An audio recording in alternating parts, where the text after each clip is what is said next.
Metroid Zero Mission. It's been a long time. Been waiting a long time for this. My brothers. Brendan, what's good, bro? How are you doing, bro? Oh man, I'm not gonna lie. God! I am so sorry for the ear rape. Sorry. I didn't mean to have that. My apologies. But we're gonna be talking about Zero Mission and Metroid Fusion today. So we're gonna be talking about both games, back to back, both in these video. So I'm a little nervous. So give me a minute. It's been a minute. It's been a week. It's been a week or 2 weeks since I uploaded. I was sick. I had the flu, which is why I wasn't, doing this stream last week. It's because I got the flu. But don't worry, I'm better now. I'm making sure I took cough drops. I got plenty of sleep. And all that normal human stuff, okay?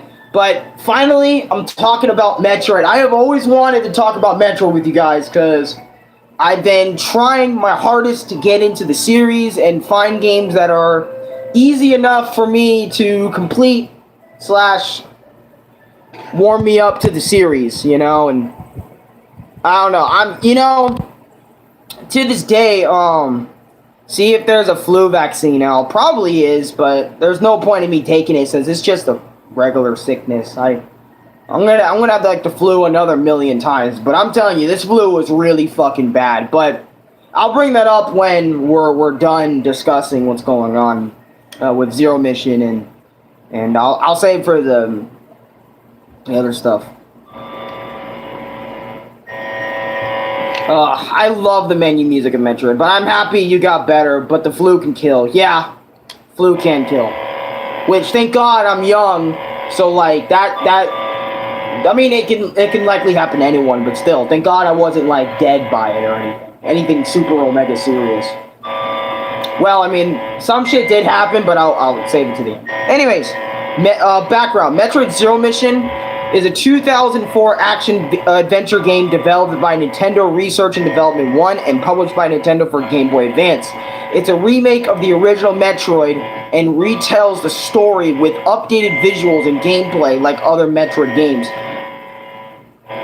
So pretty much, in the story, the player controls bounty hunter Samus Aran, who travels to planet Zebes after learning that the space pirates are experimenting with Metroid's hostile parasitic creatures, and it's up to pretty much Samus to stop all that shit.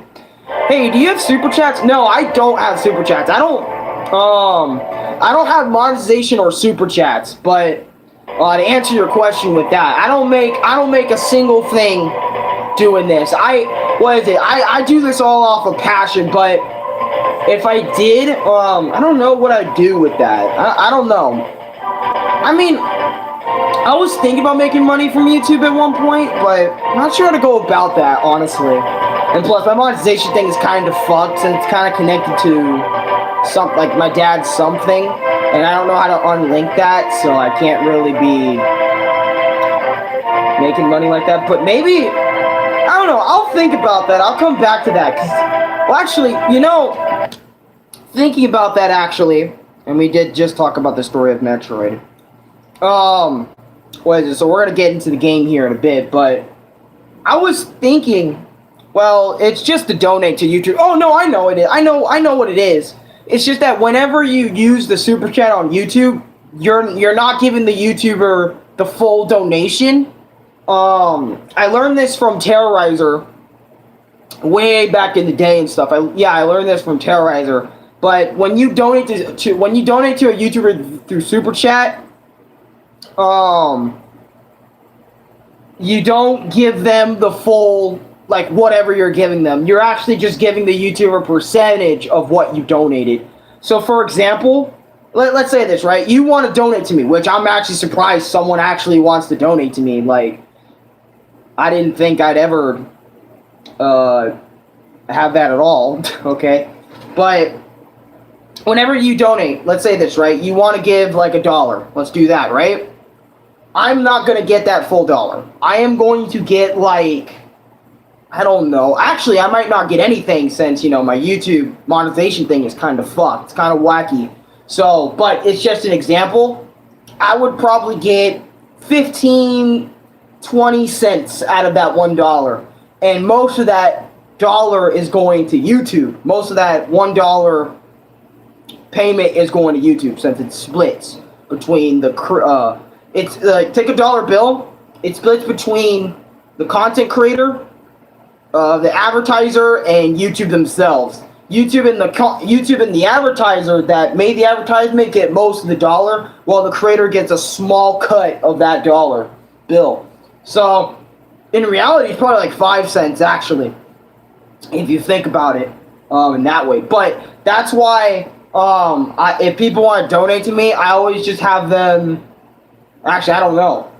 I might have to ask Louie about that. But and does that not include tax? I think it does later down the line. So hold on, let me spit out my cough drop. All right. I think so. I don't know about the whole tax part of it, but I do know that much about it. So that's why Terrorizer always tells people to go and donate to him elsewhere, like PayPal, but I don't have any cards or anything of the sort, like money and that type of way.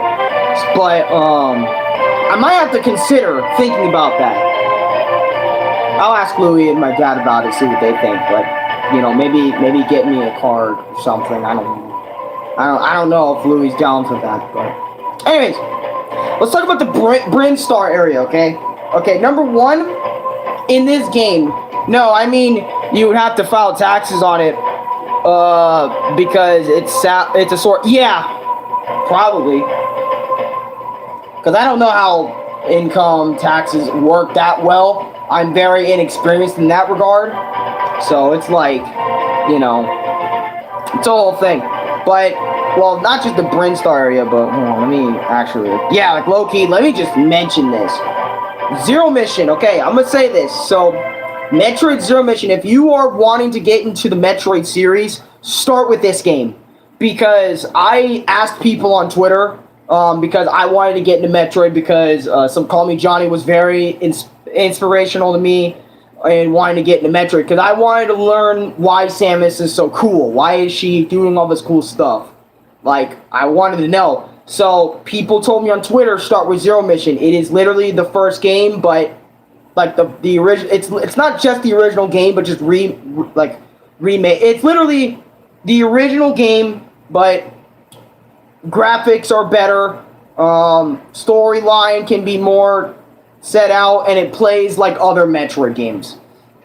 So it's actually like a really cool blend of Metroid, you know. But anyways, the movement in this game is very smooth. Like, I can move left, right, up, down, you know, up, down, maybe like look up and look down, you know, all the usual Samus controls like that. The movement is smooth as butter in this game. I love how, because usually when you play like an older game, the character always has like this weird heaviness to them in a way. Like, look at Crash Bandicoot from Crash Bandicoot 1. He was very heavy to move around in Crash 1, but in Crash 2 and 3, he got lighter and he's a lot better to overall to move around and stuff. But the movement in this game is really, really, really, like, good. Number 2, the cinematic title screen and opening to this game is sick. So, what you guys saw at the beginning of the stream, I know was kind of like an ad and then the Zero Mission intro cinematic, but that's what I'm talking about. Let's say you were tipped $1,000. You would give some to Social Security, then some to state, and some to federal. Okay. Alright. You know, I really appreciate this, because not a lot of my viewers, like, teach me these things. Or life hasn't really taught me. I get it. You know, in my life, I don't really do a lot in my life, honestly, like, other than these videos and then, like, game it a bit and stuff. But I do appreciate the information, because, you know, I'm not getting any older. I'm not getting any younger. So, the more information I know, that I'm very thankful. Thank you. Seriously, I know that sounded dumb. My bad. My bad. Brother. Hey. Hey, this man here. Hey, this man here. What?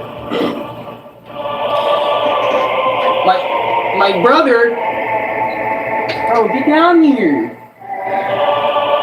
My brother also played Zero Mission, so you know what? This is gonna be really off topic. I usually just go off my notes. What are your thoughts on Zero Mission? You know what? One of the best Metroid games I've ever played. Besides Fusion. Really? One of the best that you've ever played? And you haven't even played Dread? We both haven't played Dread. By this live stream's recording, we had never played Dread. Metroid Dread. But no, like, what was your favorite moments in the game? I want to do something a little different. This my experience. Right now. I'm trying to grab my charger. I'm trying to get ready for work. What? Well, fuck, dude. Well, quickly. Crazy bitch ass motherfucker. So is Ridley. So is oh shit. What do you like about the game? I like Charge Beam. Huh? I like Charge Beam. Charge Beam? Yeah, Charge Beam. Yeah, Charge Beam. Love Charge Beam too. Sure. Love Charge Beam. But yeah, I wanted to give Louis some time to shine, man, because he doesn't get time to shine. Also, man, y'all gotta thank this motherfucker in chat, man. Bro, I'm balling out here. My favorite theme in the whole game. I know for a fact I'm gonna get more than that. Huh? I know for a fact I'm gonna get more than that. Yeah, hopefully. Oh shit! Fuck! Come on. Okay. But anyways, sorry. It's just that I'm so nervous. I haven't done this in a minute. Sorry.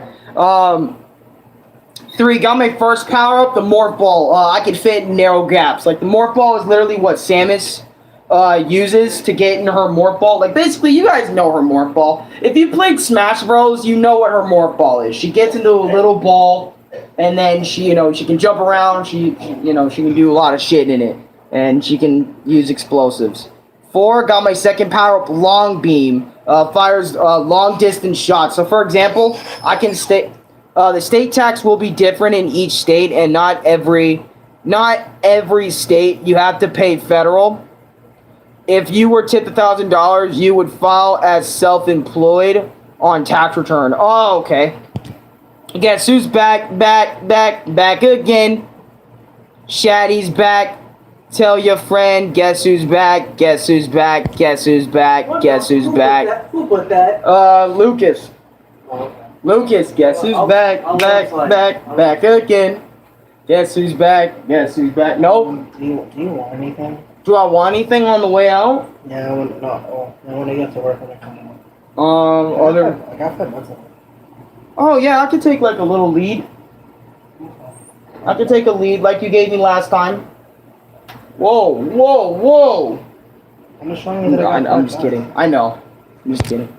I want to make it look like there was like a big amount there. So like people were like, yo, Louis be balling? Nah, but I'm just joking, dude. You don't make a lot. He doesn't make a lot. I was just playing around. Oh. Eminem reference. Yeah, it is an Eminem reference. Well, you make more than me, that's certain. Dude, people want to donate to me, man. It wasn't. I was told from my coworker that I was missed a lot at work. Yeah. Customers miss me, and a lot of them, my coworkers miss me. I'm like, oh shit. Yeah, dude, you're a nice dude. Yeah, of course. You feel valued. Yeah, I know. Yeah, dude, like. Fucking money. But yeah, did you hear what I said? People want to donate to me, man. I don't know how to deal with that, but what do you think I should do with that? I don't know. Bro, because like if people really do want to give me stuff, like that means you need to make an account for something so people can give you. Yeah, so people can like donate to me like Cash that. App's the best way to do that. I don't have like Cash App card. Yeah. Well, it takes. You might have to. It takes 2 weeks to come in. You need an ID to be verified, so I'd rather wait until 21 to do that. Yeah. Do you want to help me? Like maybe like next year or something. Yeah, next year. We can figure something out with that, so you guys can like help donate. We'll get you a fucking ID. I'll get you in Cash App. Because I can. Because if I can make a little bit of something from this YouTube thing, that'll be cool. Yeah. What is it? That means I'll have to file for taxes, right? Well, no, because you're just getting donated money. You're not in the system like me and Dad are. If you were, then you'd have to file for taxes. You right. You right. Thanks, bro. You right. No problem, dude. No problem, dude. Okay, sorry. Eminem reference. What's good, Lucy? What's good with you, bro? How are you doing? You know, I'm doing YouTube. I'm so awkward. I am so sorry. Okay, I'm sorry. No donations. No, donations can be taxed. Oh, they can? Well, yeah, no, donations can be taxed. Because I was wondering, like, if you guys did donate, that means I would have to, I would pretty much be, because that means I would technically be in the system, right? Would I technically be in the system for that?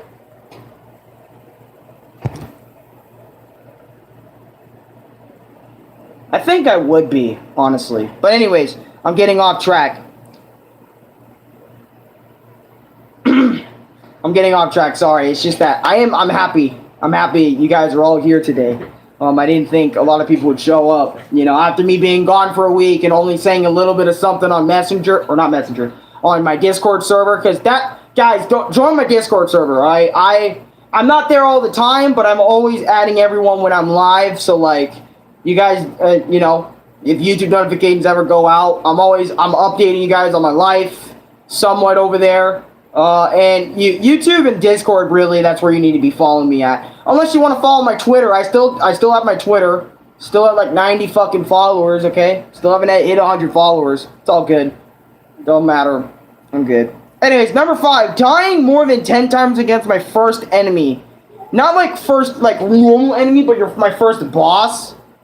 And it took more than like 5 shots to kill. And since, you know, especially during this time, this was my first ever Metroid game I've ever played. So I'm not used to how Samus works yet, or how her gameplay is. So going into Zero Mission really was my Zero Mission. Like, it was my very first time playing Metroid. Never bothered to play Metroid before that point.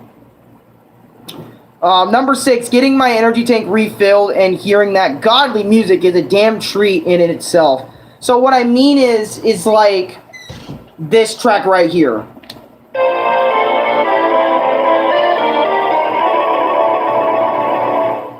Now, every time you get an item in this game, and I literally mean this, I mean this from the bottom of my heart.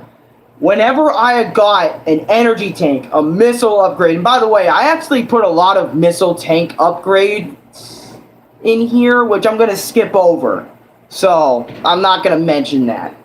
But I will mention, like, it once, like, right here in this little section of the video. I love getting items in this game. So, like, for example, energy tanks, it helps you in health. Missile, you know, upgrade, allows you to have more missiles. Super missiles, same thing. You know, all that stuff, right? I love getting items in this game just to hear this theme.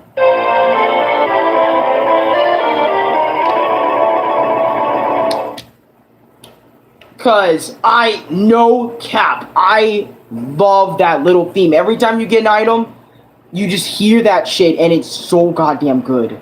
It's really good. What's good, Lucas? Yay. Well, that depends. YouTube would be your employer, or you would have to file tax yourself. Most likely, you would have to do it yourself. Then you would be in the system. Oh, okay. Because if I'm doing, like, not using the YouTube donation system, but I'm using, like, Cash App, right? So, like, if I do the Cash App and do the Cash App card and all that, and see if y'all can, like, donate to me that way, if you want.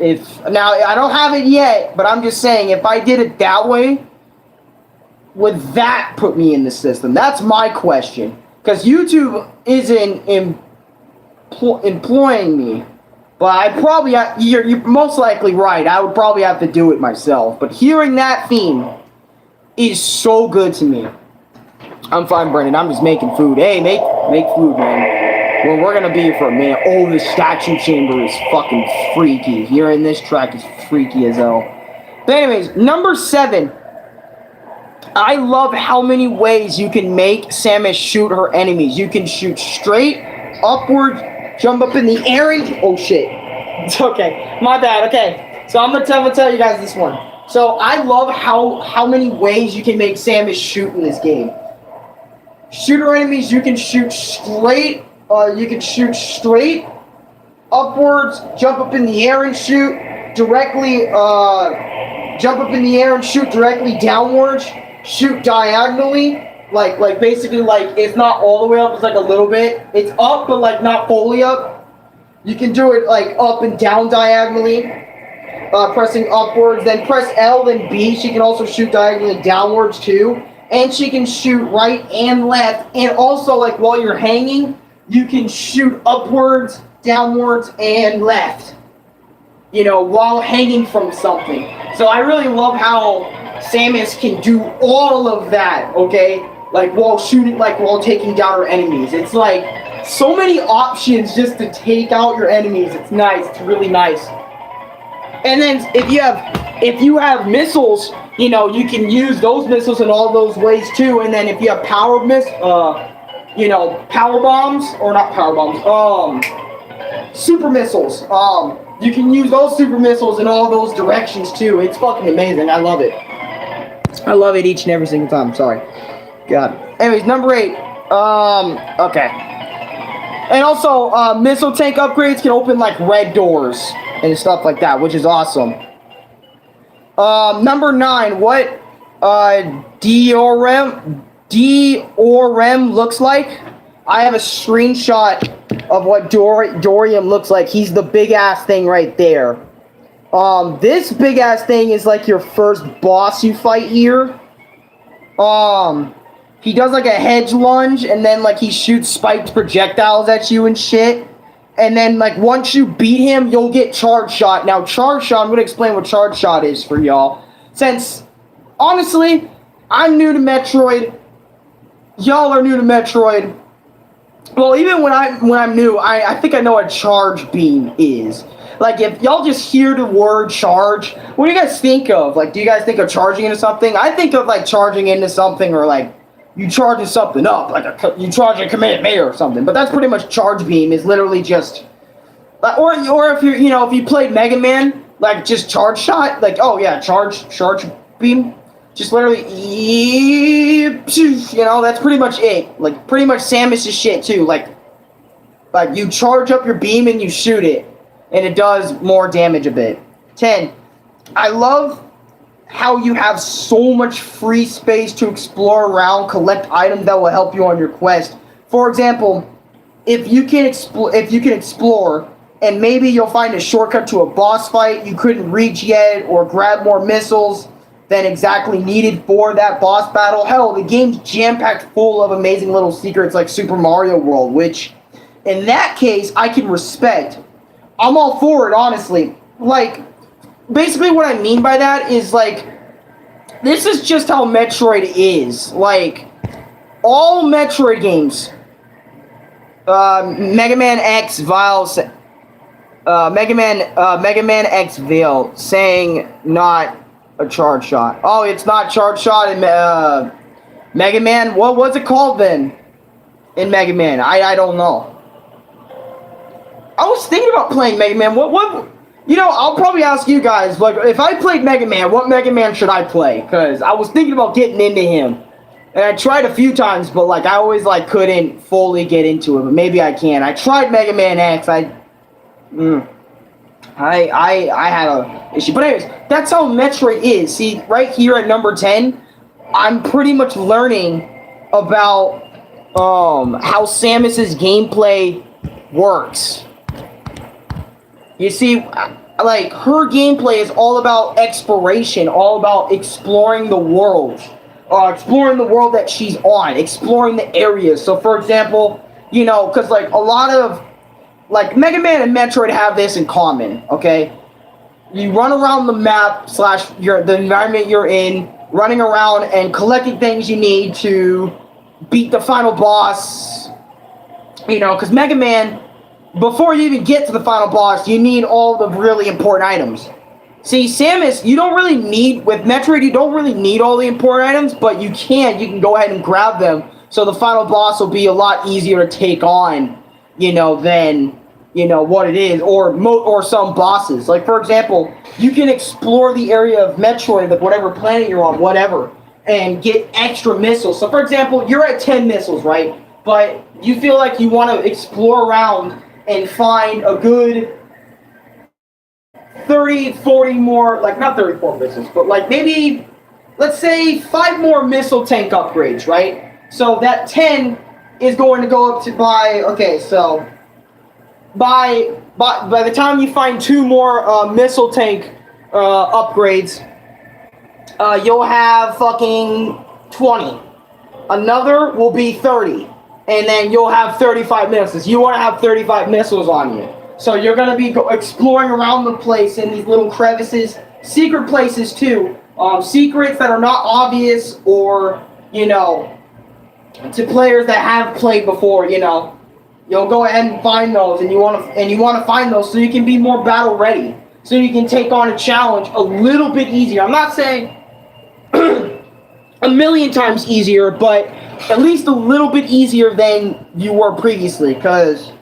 And let me tell you, beginners are definitely gonna struggle with this game a little bit. I did, trust me, I died a lot, and I had a lot of my fucking moments in this game that I'm gonna bring up. 11. Once again, the creepy good music is awesome to listen to. Metroid, oh, I got you with the comment, I'll read. Try Metroid, or not Metroid, Mega Man 7 or 8. In Mega Man X, try the first game. In Mega Man 0, 2, or 3. In Mega Man ZX, try ZX Advent as Ashi. Alright, I'll try Mega Man 7 or 8. I'll give those a shot. Wait, where are they on? Because I need to emulate these games, because I can't be buying stuff all the time. Like, I don't have my own money yet, so I can't be buying a lot of my own shit. I know Louis gets to me stuff. Still got a little bit of a cough. Goodness me. But anyways, Metroid, PS1 or PS2. Oh, perfect. I can actually play Mega Man 7 and 8 then, because I have a PlayStation 1 emulator that I'm actually currently playing the original Pac-Man world on, so might be a Pac-Man review coming sometime way later in the future. We're talking like probably we're still months away from that. But anyways, I love the music Metroid has in the game. Metroid just does such a good job making you feel like you're on these creepy planety environments with its creepy atmospheric music, because the music Metroid has in Zero Mission and all of the games, Metroid's whole thing is getting you not only enthralled by the gameplay, but by the music, the creepiness of Metroid. Like, the planet you're on, and just hearing its creepy... Here is Criteria Deaths. Or, Criteria's Deaths. Like, not deaths, like DEA, like depths. Like depths. Like, it's creepy, isn't it?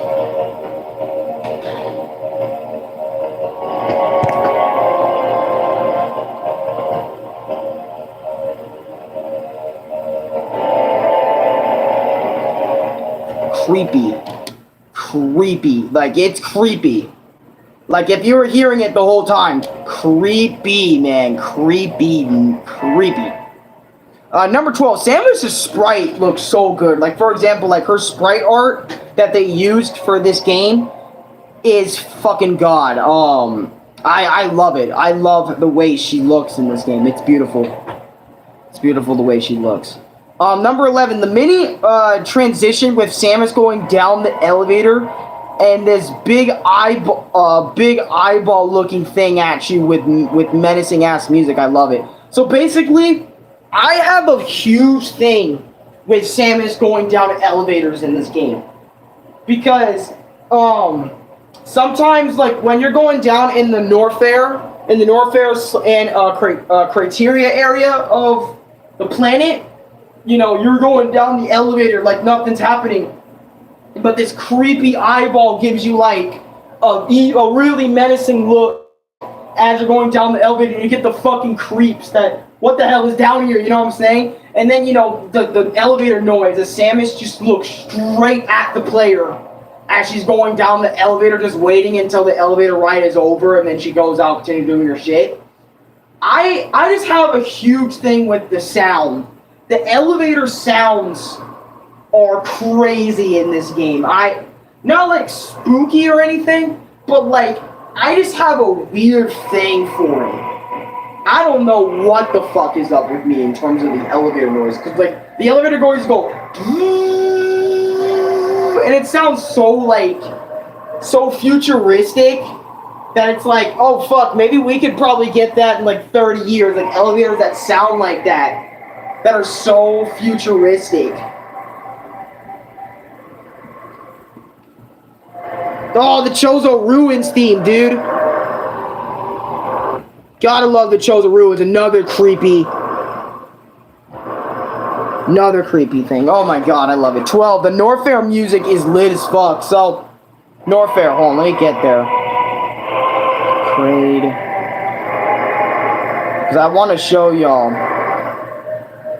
Terrain, Mother Brain, blah blah blah, Space Planets. Because Norfair is really good. Norfair. Hold on. Yeah, Norfair.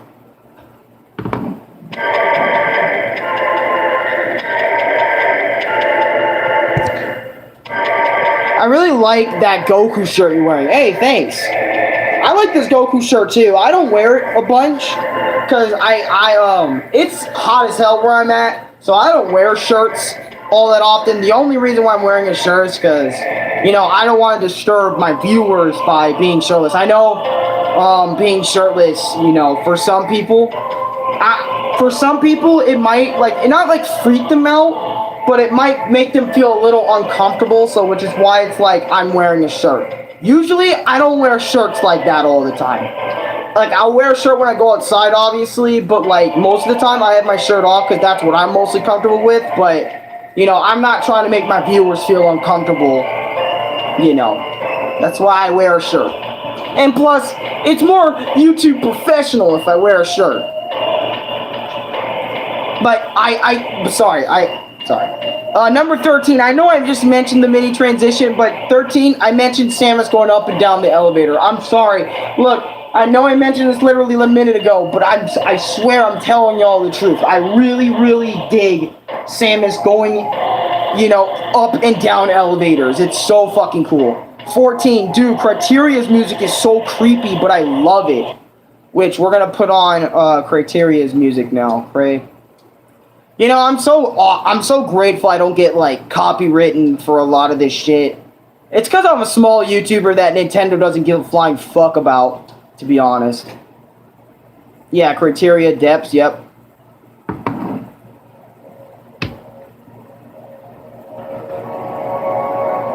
Like I said, it's so creepy, but it's so good. I'm gonna pass that.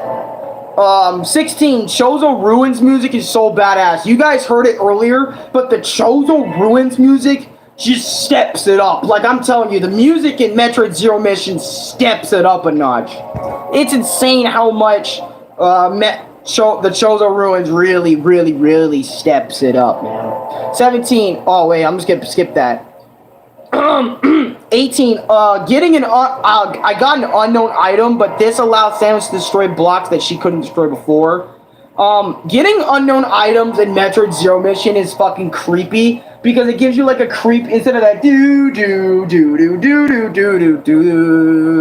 gives you this little, like little evil theme that you just got something mysterious and you don't know how it works completely. And I love it. 19, the little theme that plays when Samus picks up an item. Yep, I told you, that theme is God. I mentioned it before. 20, I got a new power-up called Grip. It allows Samus to hang. So, Grip in this game is pretty much like hang. you get to hang from places and stuff. Like, that's pretty much what you do. And I mentioned how cool it was earlier that you get this ability. I mean, you get it later, like, you know, buy something, but you can grab onto stuff. And I think I always love the ability to hang, but I love games more that allow you to do that off rip instead of it being considered a power up. Because it just feels like, I don't know if it feels like dumb to you guys, but it definitely feels dumb to me a little bit. That's like stealing ledge grabbing from Mario. Like, it made sense in the 2D games why he couldn't do it, because, you know, 2D platformers don't allow you to climb, you know, edges all the time unless you're Zero Mission, Rayman 1, you know, other games like that. But like in Mario, obviously that shit can't fly, but it's like taking it. Mario's hanging from 3D games away from him, and he can't do that. It's like, what? I just like it when characters have the ability just to do that automatically, more than just having to go back and like unlocking it. And you unlock power-ups in this game by finding Chozo statues. Like, some abilities you do get from killing enemies, certain enemies in this game, and others you get from these Chozo statues that give you items. One of the two. And this is another thing I mentioned about... What the hell? Luigi's Mansion music. Okay, fuck. I love Luigi's Mansion. I can't wait to play Luigi's Mansion 3. Luigi's Mansion 3. I know also, I know I mentioned this back in the day when I made, like, my Luigi's Mansion video. About a while back on why, like, I wouldn't play Luigi's Mansion 3. But I haven't changed man. So, you know what? I'm gonna play Luigi's Mansion 3 for you guys as well. Don't know. I'll obviously do all the things I probably make my experiences on, like, on the channel later down the line. But it's just that, I was just so unsure of Luigi's Mansion 3, but now I'm like, I can't wait to play that. But anyways, I'm getting off traffic, really? Off topic, my apologies. 31, bro, I hate traversing through areas with lava, man, because your health sinks like crazy. So, if you don't have the right suit, you can't go in lava like boiling hot areas, because your health will sink. Your suit's not supporting you in that moment. I do hate that. 32, I got Samus's 7th power-up, the Ice Beam. It's a beam that allows Samus to freeze enemies in place, and you can safely stand on frozen enemies, and they stay frozen for about 10 or 11 seconds. That's actually that's actually an okay amount of time for you to stand on them as a platform. I love it when games have you freeze the enemy and it turns into a platform. I love that type of shit.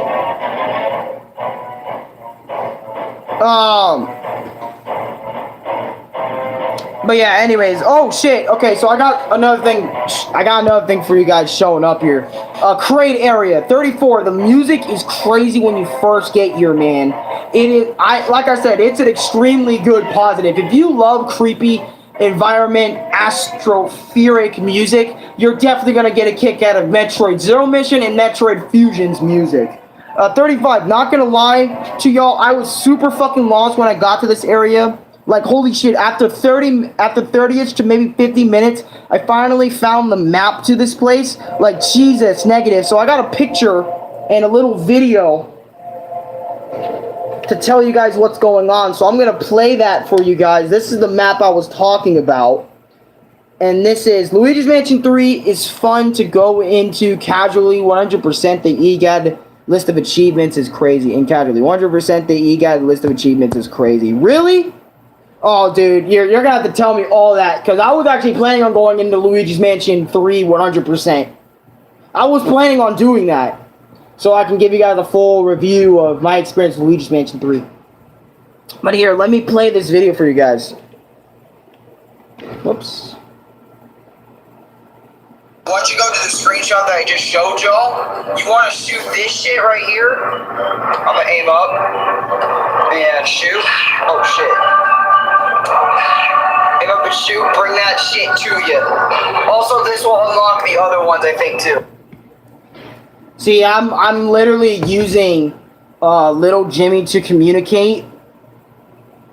Like, and no cap, I love this about myself a little bit, that And by the way, like the thing that's so cool about these my experience videos that I'm making for you guys is I'm learning how to use the notepad, the note app that I'm using at the same time I'm playing. So I'm not only learning the game, but I'm also learning how to make small videos, put them in my notes for you guys and photos and stuff. So I can give you guys more of a way to be like, give you guys more of a better imagination. Because I struggle with my imagination sometimes and trying to think about things. Because I realize when I'm making these live streams and shit, I always let the viewer imagine what the hell is going on as I'm telling it to them, so they can picture it. But I actually have pictures and videos in here that will also show you what the hell I'm talking about. And by the way, this connects to before. Go back to this room. Once you shoot that red thing, and then you're gonna want to do that again for a lot of this shit. And then after that, you're gonna have to fight Moa. I recommend missiles. Save them for last. I'll show you what I'm talking about in this video right here. There's gonna be like once you get to the next room here, like where you're trying to backtrack, you're gonna want to shoot that thing in its eyes. Oh, by the way, ice beam doesn't work. You have to shoot it with missiles. So I'm literally teaching you guys how to play like Zero Mission as we're playing. And by the way, that okay, I'll mention it. Okay, guys, that was a bullshit amount of missiles I used and ice beam shoots. I hit all my rounds of missiles, still didn't die. More than 10 ice beam shots. I was on that motherfucking thing for more than 10 minutes because I didn't know how to damage it. Then it took an extra 20 minutes to get its attacks down, which I will speak about now. So pretty much, Moa as a boss was a pain in the ass for me. You guys know me as a gamer. When I'm playing something for the first time and I don't know how to damage it, it will take me a fat amount of time to figure out what's going on, what am I doing, how do I damage it, and what's its attack patterns. Like, it even takes me a while to process its attack patterns and all that other sort of stuff. So once I figure that out, I feel better about myself. But for the meantime, I'm getting frustrated. I'm getting a little angry because I'm not figuring it out like right away. Because I like figuring shit out right away, so I wouldn't have to worry about figuring it out like 2 minutes from now or 5 minutes, you know. Because nowadays I've went through so much like in my gaming life, like no cap. And I've noticed this when I played like Super Mario Galaxy a month or two back. I've noticed this when I'm suffering. It can be only 5 minutes, and I really feel like I've been suffering for hours. I don't know if that's a good thing or a really bad thing, but for me, I don't like suffering long because it just reminds me of so many other gaming sessions where I suffered for really, really long periods of time with no breaks in between, like nothing, you know what I'm saying? So it's like the stress levels that I be getting from some of this shit is like insane. I take breaks and precautions way more nowadays, but I'm telling you, man, Crash 4 really fucked me up. Something is like really fucking wrong. Like every time I struggle on something, I always feel like it's way longer than what it actually is. Like, and that is a really bad thing. But anyways, Mora's boss battle. So it's attacks. Attack 1, it goes for the edge of the map and shoots triple shots of thorns at you. Once it goes directly up, one down the middle, and the other is diagonally down. Attack 2, he yanks you down in the lava pit on the right or left side. Attack 3, he goes in on either side, right or left. And that's when you can damage him because he gets stuck after that. So meaning you got to shoot his eyes when directly, you know, when he's directly like going up and got stuck. You're going to have to shoot his fucking eyeballs right in that way. Anyways, the fight was just so bullshit overall. I don't like how long it took, but at the same time, I did like how unique and cool the fight was, you know. I'm very mixed. The door, where it was at. So I'm showing you guys on the map where the boss battle took place. On my map right here on the screenshot in the video. There you go. God damn it, it doesn't just play the video. Oh, I guess the video doesn't play. Whoops, my bad. I thought the video would play. But anyways, so when you guys encounter one of these guys, they are really durable, and they go through 3 different colors to show how strong they're gonna get. / near death. Green, like right there, they're neutral. Alright. And 100 HP. Yellow is when they're pissed, probably 50%, and red is when they do stupid damage and they're very annoying to deal with. And you have to deal with 2 of these guys in this coming up room, pretty much. But after you deal with those 2 strong-ass creatures, you get yourself a missile increase, and you can, you know, you get yourself a missile increase, meaning you get to shoot more missiles and all that other sort of stuff. Luigi's Mansion 3 is fun if you... Oh, I already read that comment. My bad. My bad. But yeah. I have 42 pages of this. Anyways, 38.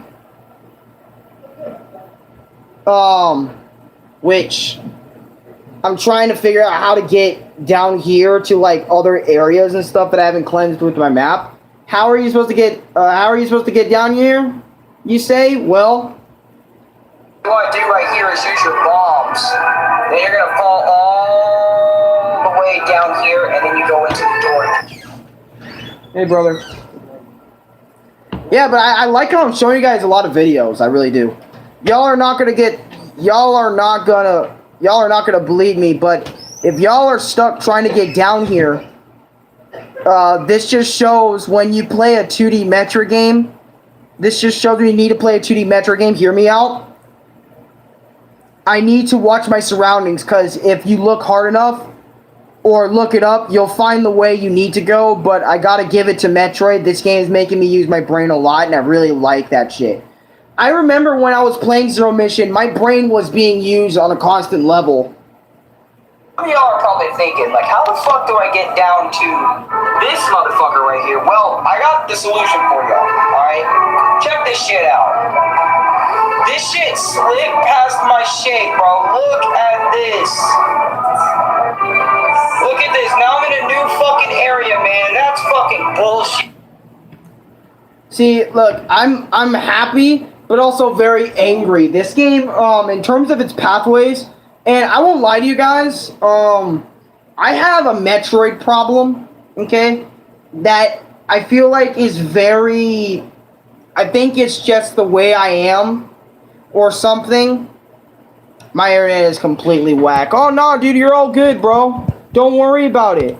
Hey, the fact that you're able to stop by even for a little bit, you know, shows what's up, bro. Thanks for stopping by.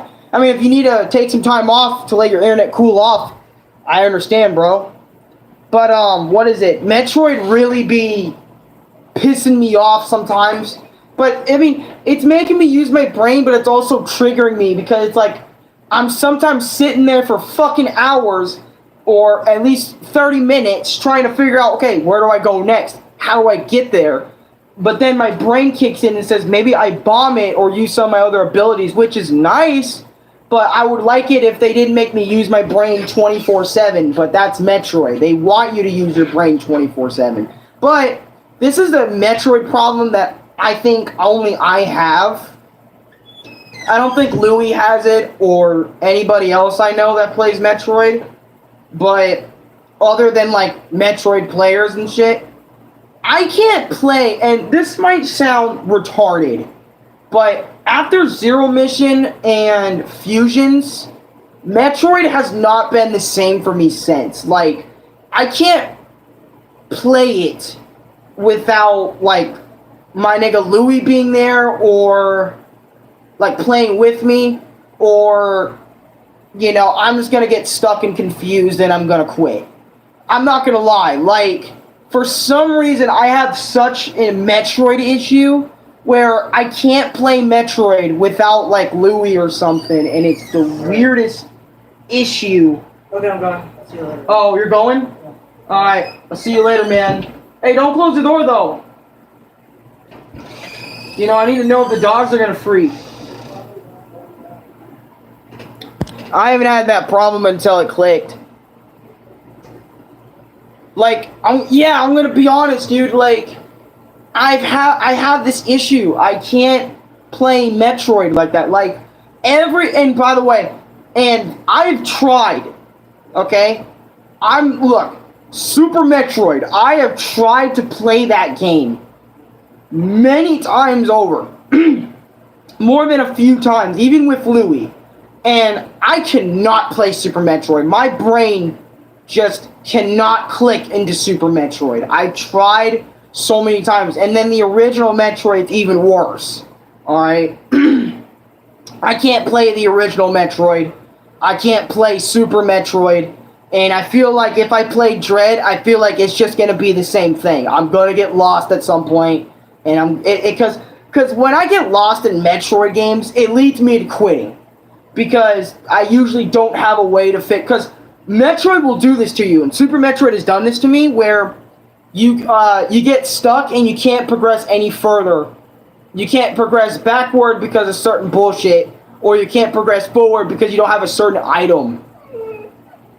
And it's like, because I don't have that certain item. Hello, Miss Pip. Hi. That's okay, come. She's worried about Louie and it's okay. It's okay. I'm here. Come on, Miss Pip. Stay right here with me, okay, girl? But low-key, I literally have that issue, and I want to know if you guys have that issue, because I have that issue, and it's really, really, really, really, really bad for me. It's really, really bad. I gotta call my dog. And it's such a bad issue. Snickers, come here, boy. Come on, up, up. Come on, boy. Up. There you go. Sorry. And here's one more example of this game making me use my brain, or again, look it up. Bro, like, seriously? Holy shit. Like, I enjoy it. Motherfuckers need to do when you're right here in this section, right? So you can't. So there's gonna be a block, but you can't fucking break, right? So you're gonna have to like shoot a hole through this hole, through that little crack right there, right? Both of my dogs right now are with me. Then you'll fall down, and then you can get the unknown item power up, which allows you to shoot these. See, I'm also explaining what I got to in said areas. What is it? My dad has the air conditioning on right now. It's pretty hot outside today. But I do have the air conditioning on for them. So they don't freak out too much. Well, they'll still freak out regardless because Dad's gone. What I missed, just some stuff about Metroid and me having a Metroid problem and me using my brain. Oh, I also have another video to play. I have a lot of videos saved up for you guys in this shit. So there's a lot of videos. Anyways, number 39, the introduction to Kraid is fucking bad. It's fucking badass, man. Let's get into his boss fight, his attacks. But I'm just going to show you guys the introduction to Kraid. I think this is the introduction to Kraid. I'm not sure, but I have a lot of videos being played, okay? You're going to be okay. You're going to be fine. Alright.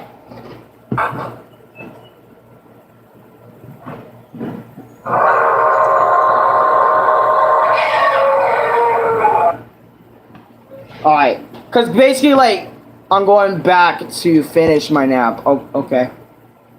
Alright. Thank you for stopping by. But anyways, the introduction to Kraid in this game was so cool because he gives you the red eye look like I'm about to F this bitch right the fuck up. You know what I'm saying? And then it's like over. It's like over almost. It's so cool. Like it really is that cool. Man, dude, I'm telling you, it's that cool. And I won't go over Kraid's boss fight. But I will say, like, my thoughts on Kraid. Because I want you guys to fight the boss battles and stuff and figure out... It's okay, Pip. It's okay. Come here. Come here. Oh, you want to view me? Yeah. You want to view me? Okay. You want to go? Okay. Okay. Gotta help my dog real quick. Give me a second, guys. There you go, Mr. No, I'm not going with you yet, okay? I gotta finish my YouTube video. Okay. Anyways, let me tell you, Kraid was a fucking bastard to defeat, man. All these different attacks in 3 phases of a fight. Freaking intense, man. But it's all worth it because I got a new upgrade in form of a speed booster. So speed booster, what's a speed booster? I mean, it's literally what the name suggests too. Like speed booster is all it is it allows Samus to move faster. That's all it is. That's a speed booster. But it takes a while, so you gotta run with Samus for a little bit, and then you'll see like yourself like boost up. And you'll run through certain objects and items or enemies and stuff. Anyways, 41. Speed booster can break and damage certain foes. Like can break stuff and damage certain foes. Okay, but anyways, here I'm gonna show you guys the booster.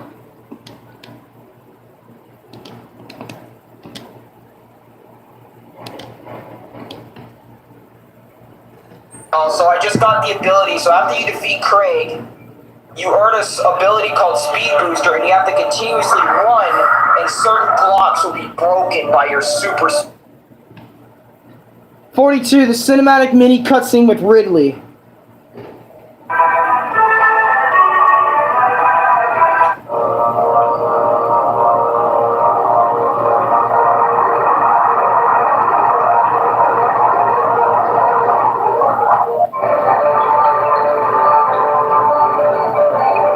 So you're seeing Ridley in his ship right now. This is my footage, by the way. I'm not just grabbing it from YouTube. This is my footage. What the fuck did I just see? And now it's like my first reaction was, what the fuck? And what is it? Or I think it was my first or my second reaction, but either way, right? Because, what is it? Ridley in his own games, when you see him versus fighting Samus. See, in Smash Bros. And shit, when you see him fight Samus. See, look, I knew Metroid, you know, most of the Nintendo roster because of Super Smash Brothers. I'm not saying Super Smash Brothers introduced me to, like, well, it did introduce me to some of the characters, like Samus and stuff. Samus was because of Smash Bros. And stuff. Donkey Kong, I knew Donkey Kong before Donkey Kong was even a thing for Smash. Mario 2, you know, those guys, but... seeing Ridley in his own games, fucking badass. He's like on a different level in his own games, in the Metroid games. Like in Smash Bros, he's cool. Don't get it wrong, he's really cool. Like in Ultimate, he is dope as fuck. Really effing cool. But I sit there and think about it when you see like Ridley in like Metroid Zero Mission, like the little cutscene they gave him and stuff. Really freaking cool. I thought that was the raddest shit ever, man. Like, God. But anyways, let's show you the ninth power. So this is called the high jump. High jump right here. And then once we go into Morph Ball, high jump also gives us the ability to jump with our Morph Ball, which I think is absolutely sick. And that's how I feel about high jump. So high jump, like, I don't even need to describe it because I literally just showed you what it is. So I don't. And also, I've been having to backtrack since Metro was new to me. And you guys know my opinion on backtracking by now. Crash Bandicoot videos. Wario Land 3. If you didn't check out my Wario Land 1 through 4 video, big ass my Experience episode where I talked about 4 games, Wario Land 1, 2, 3, and 4. Check it out. Go to the Wario Land 3 section. I do mention in Wario Land 3 how annoyed I was with that one. But check that out. That's the worst backtracking I ever felt in a video game. But the fact that I'm doing it a lot in Metroid shows that it's up there. Yeah. Got what I was backtracking, got what I was tracking down. They wanted me to go back to get the Vara suit. So, I'll show you what the Vara suit is. 45 Vara suit in general positive.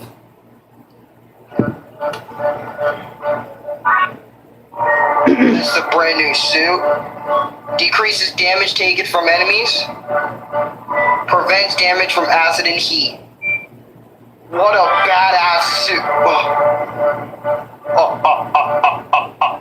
That's sick, dude. So, you guys know me. I love when Samus gets upgrades and stuff. Like, when Samus gets upgrades in this game, it is so satisfying just watching Samus get the upgrades and become the badass warrior chick that she always is, man. She always is. And she's just a badass. She's just a beast. Like, no cap, Samus is a beast. I love how beast she is, dude. Samus is a beast. I'm not simping. Shut up. But yeah, I'm on the floor now, so we can just be on the charger, because I don't want my tablet dying, because I have a whole another game that we're gonna discuss. That's probably not gonna be as much time spent on it, but we're still gonna bring it up.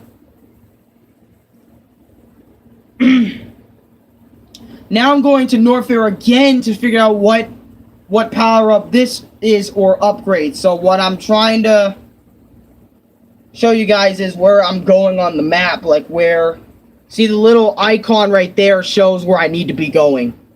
47. Guys, you won't believe what I just got for finally killing that centipede looking bug thing.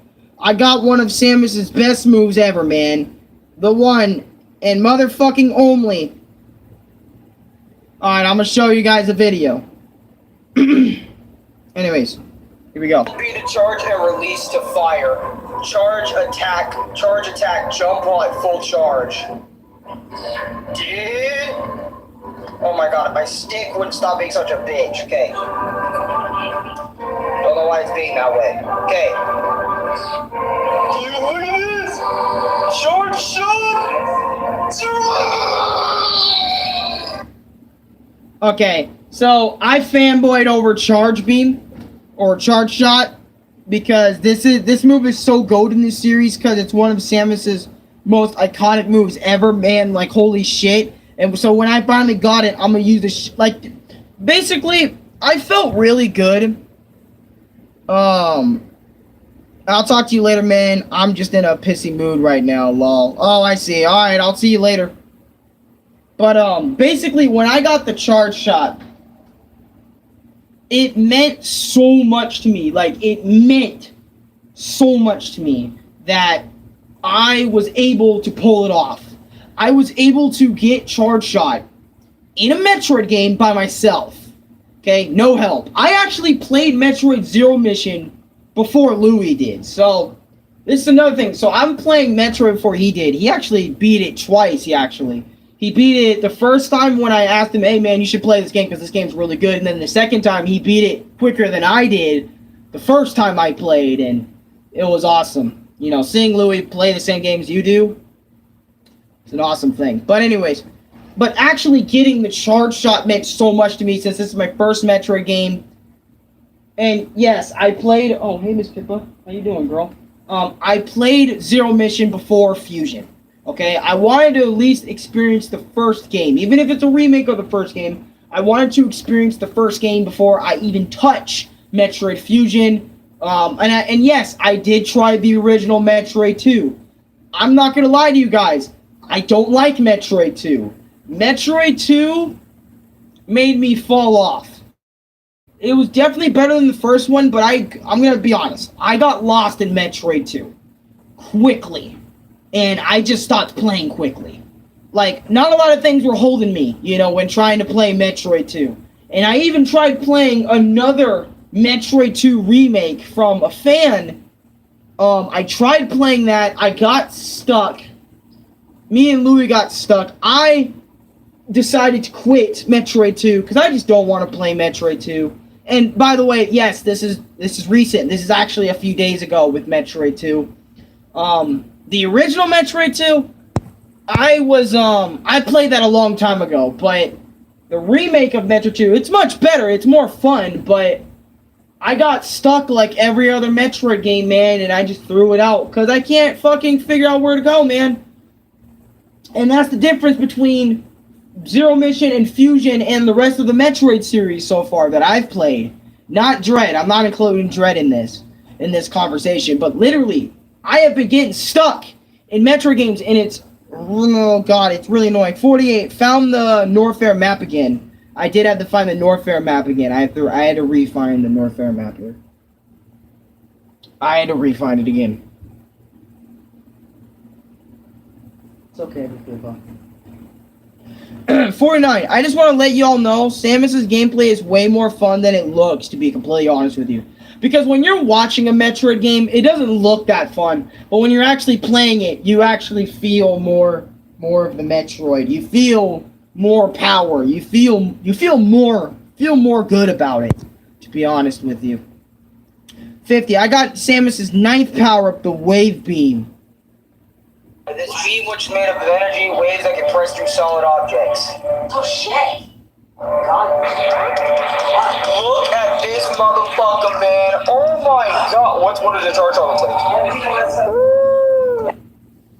Yeah, Louis was in the background of that clip, but literally, Charge Shot, or Wave Beam, which allows Samus to have a little bit more wider rays of her attack. Which is nice. I was like, God. Anyways, Kiryu. I'm just gonna talk straight. Oh, okay. Alright. Let me just go back on pages. I'm gonna show you guys what you feel as if you were Samus when you play a Metroid game. That's why I love the Prime games. I need to play the Prime games. I heard, this is just a rumor, not official. I heard Metroid Prime was getting a Switch remake, on the Nintendo Switch. I heard about that, and I've watched this retrospective on Metroid Prime. Oh, sorry, Pippa. I am so sorry, Pippa. I'm sorry. But GameCube and Wii, yeah. I've seen a retrospective video, right, about the series, and I heard so many good things about it. And I was like, dude, this is not your usual first-person shooters. And I've played first-person shooters before. I've played Left 4 Dead, Call of Duty, Halo. I've played those, right? But, Metroid Prime, you aren't just fighting, you're fighting aliens, but it's different, bro. You're fighting and exploring tons of cool places. I think Halo does that too. But I heard Metroid Prime really gets it right. And I heard this Metroid side series is literally almost just as good as the mainline Metroid series. That's going on. Mainline Metroid series that they got going on. And I heard that Other M was trash. A trash Metroid game no Metroid fan likes to talk about, but I was interested in playing that one just to play it, just so I can get my own thoughts on it, if I agree with Metroid fans or not. Because sometimes you don't agree with the minority. Sometimes you actually like the thing that isn't liked as much as the other thing. But anyways, look at Kiryu. This is what Kiryu looks like, a giant infested bug thing. Alright. Really fucking ugly. 52.5, Ridley is now on the same planet, so let's watch that.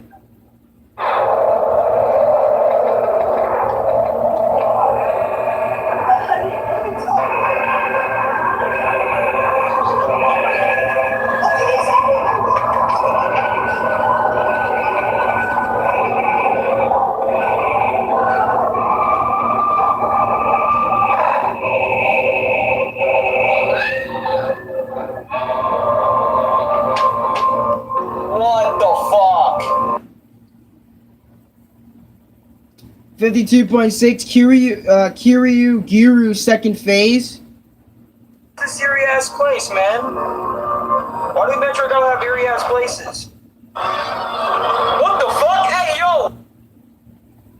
Yeah. Freaky shit.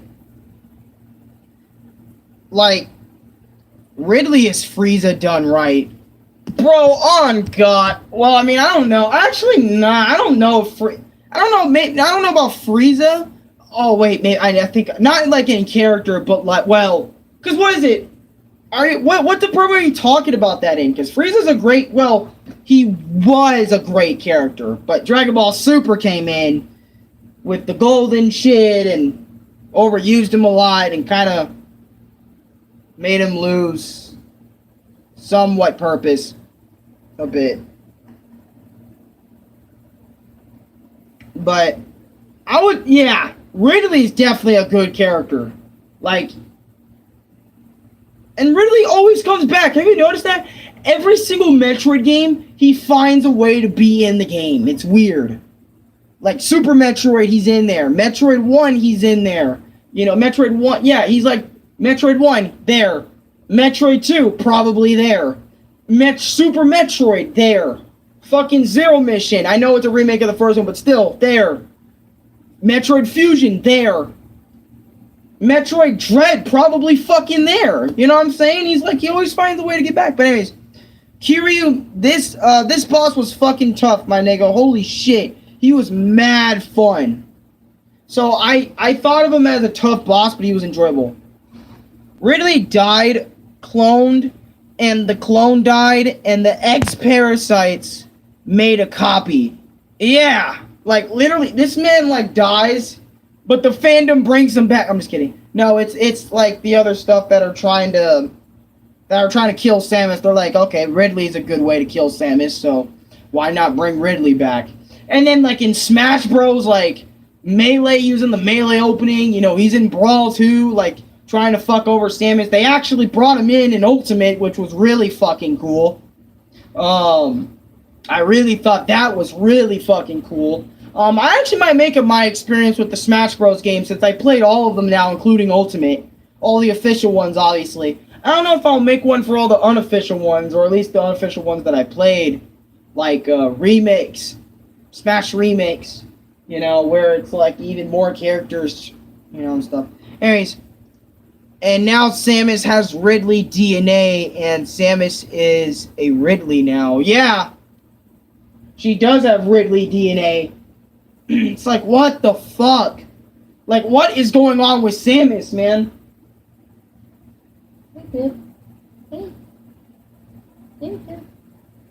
She really wants me to finish the video, man. She really wants me to finish the video. She's like, Alex, you've been talking for a long time. Anyways, 53. Getting the 11th power-up Super Missile. I got the Super Missiles, okay? So I'm gonna show you how they work. Can you back the fuck out? Okay, so you want to aim on this. You want to make sure you're pressing a bar, and then you want to shoot. That's how they work. They can open green hatches too. Yep, showing you what they were, showing you how they work again. Yeah, missile capacity. Just gonna skip over that. 56. I found the Ridley map area. The Ridley map for this area. So basically, like Ridley, like you've basically this map right here. And if you see the white on the map, the white icon, right there, right next to that blue line down, is Ridley's little icons, where Ridley's boss fight is.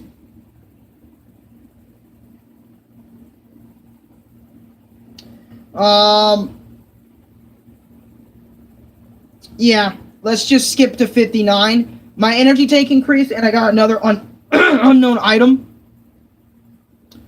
And now Samus says, yeah, Ridley DNA. Demon, what's good? Haven't seen you in a while.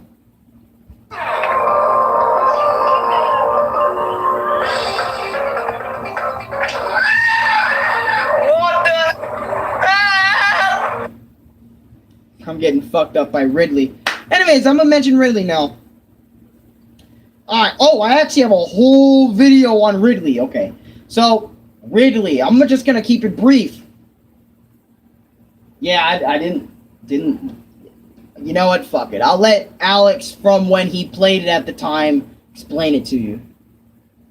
I tell y'all something. Ridley, easily by far, out of all the bosses so far, was easily the most fucking difficult. He was a pain in my fucking ass, bro. Like, there were so many fucking times where I died because I couldn't dish out enough damage, but obviously I did beat Ridley, I did beat him, which is fucking awesome. His boss fight was just awesome, I loved it, but fuck, man.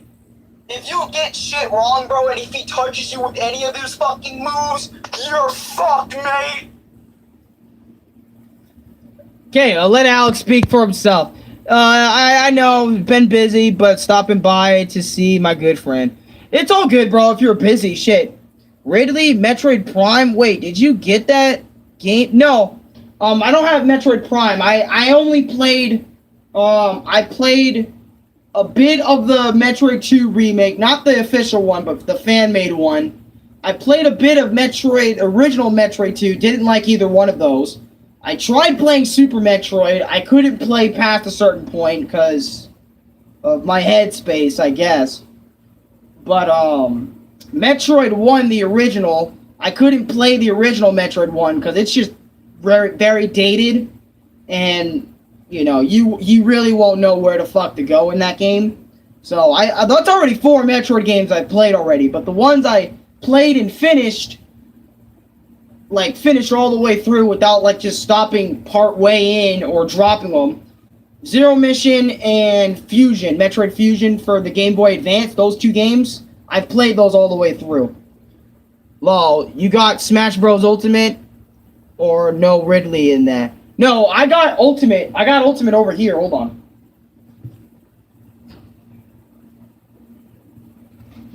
Give me a sec. Yeah, I have Ultimate right here. Ultimate. I own it. I don't play Ridley too much, but I do play like the Mario Bros and shit. I'll tell you all the characters I play. Once I get a drink real quick, I need a drink.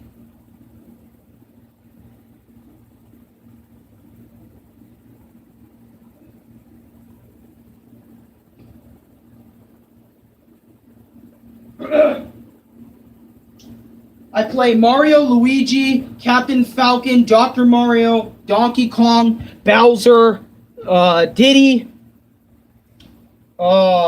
Sometimes I play Ganondorf. I play Sora, Kazuya. I play a lot.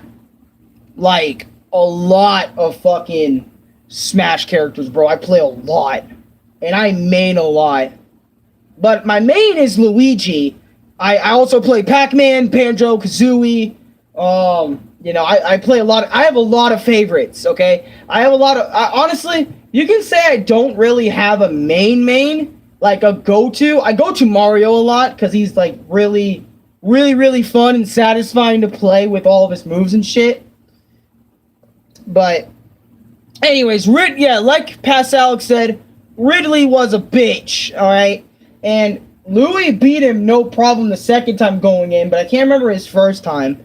I think his first time he did struggle. Yeah, dude, Ridley was just insanely fucking hard. 61, Mother Brain area. You have to deal with Metroid enemies. So, this is where the Metroids come in for the first time. Don't let one of these things suck you up, aka the little Metroid things. They will drain your motherfucking health like rapid fire, dude.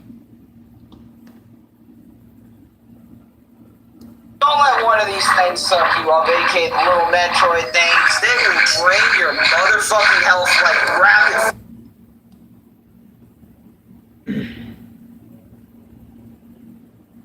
What?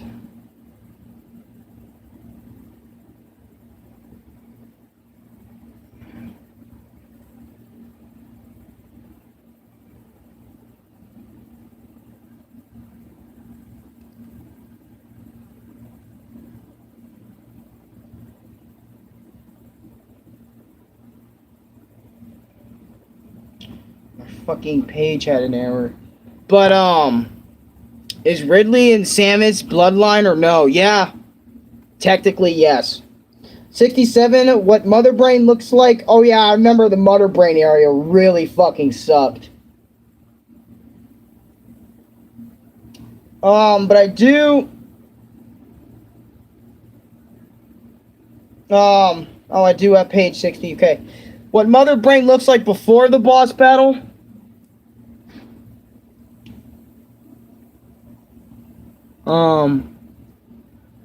What Mother Brain looks like before the boss battle starts, I mean, like before you start fighting her.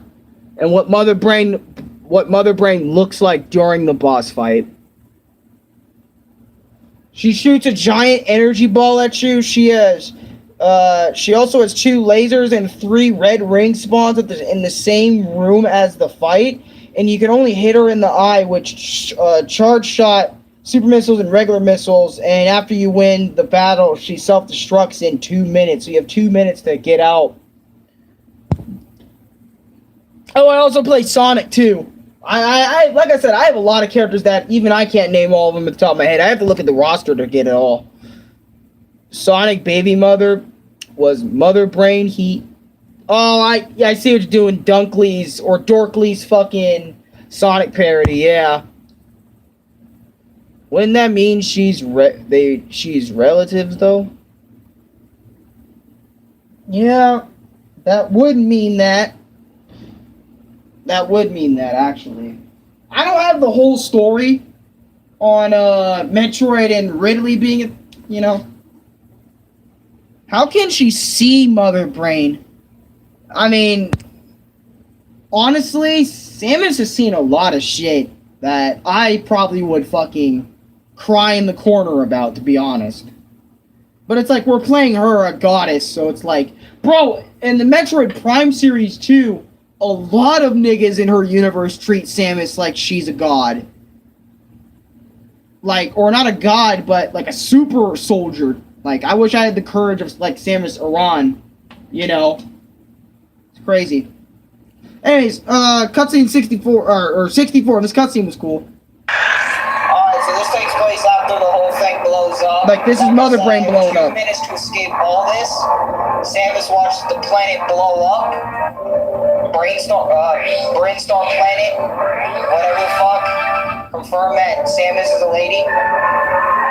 Right then and there. Even though we already know that. Well, the only reason why I know it at first is I played Smash Brothers before playing an actual Metroid game, so that was a big reveal for a lot of people back in the day.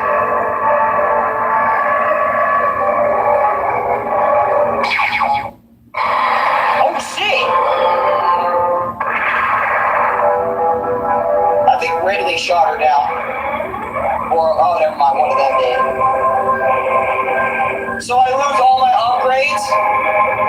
No fucking way. Oh. I ain't reading that shit. Sorry.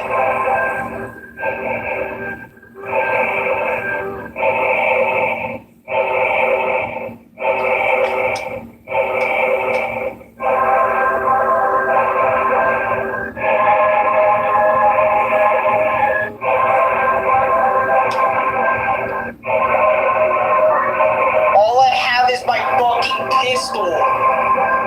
Bro. Stun enemies or charge shots. Oh my fucking shit. Okay, so y'all know.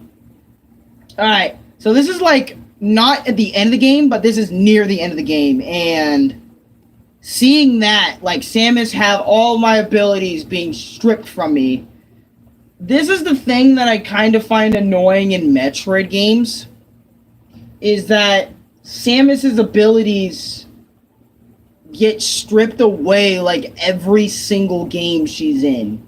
Like, she doesn't think of bringing her fucking suit with her the next mission she's on so she can just upgrade into that suit. Like, she has her max abilities. I get it. The game would be too easy if you had all your abilities at max. But, like, I've played so many Metroid games where the beginning is just the same shit. Like, get your shit. And this is probably the one thing that's probably the one thing that annoys me most about Metroid games is having to re-get all of your abilities. Even Dread does this.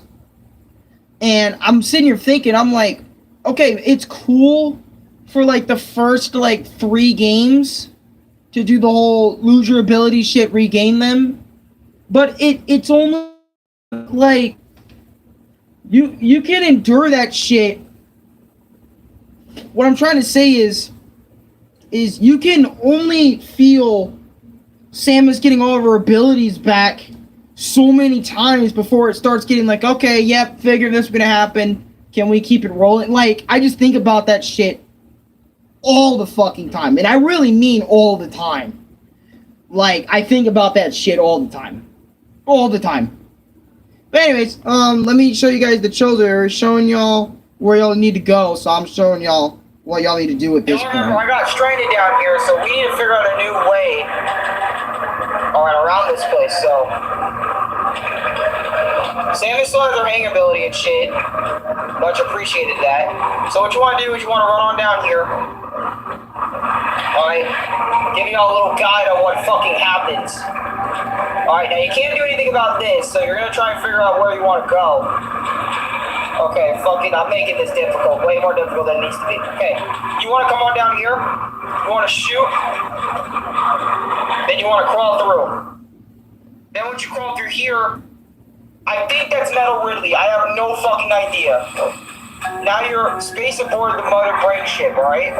Now we're sneaking without my suit. Now you're gonna encounter these red things, and you have nothing you can do in your arsenal to do anything about that. So I'm just gonna sneak around and try your best to do what you can, man. I'm fucking shook. Which, I mentioned those red enemies a little bit later. But 66, those red enemies are on that BS. I need to show you guys how dangerous these red motherfuckers are, man. These red motherfuckers down here, that I talked about before, are dangerous as hell. They not only can follow you, but they can crawl up walls. They can crawl, they can do major damage to you. They follow you and chase you through blue doors, and you have to escape them in order for you to progress through certain missions. Like, in order for you to progress through the area you're in, dude, you literally have to escape them. If you don't... Like, if you don't, you die. States in this place replenish your health and your tank gear and all that sort of stuff. So that's actually kind of cool. I just mentioned, like, save states can help you out pretty much. But anyways, so that is a lot of Metroid information to be, like, crammed in your brain. And we're still only talking. Can you see? You can see. Damn obliterated. For real. My bad. I just have a lot to mention about Metroid. Like, I'm still in shock that I'm able to talk about this type of stuff. I'm glad I'm back, too. I missed you guys a lot. 68. After needing to run away from all those red enemies, heck, and some platforming, we found this room, and it shows a little bit of Samus's origin as a kid, and then flashes with this video. I don't know how to beat the Chozo Guardian, which I'll show off. Oh my god, okay, here we go, guys. This is another cutscene I want to show y'all.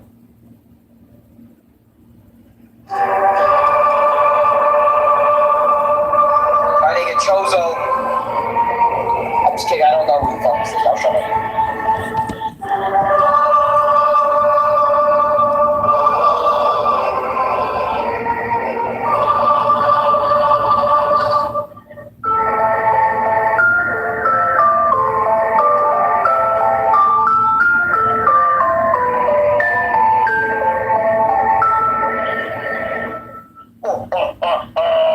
That was sick, man. What the fuck?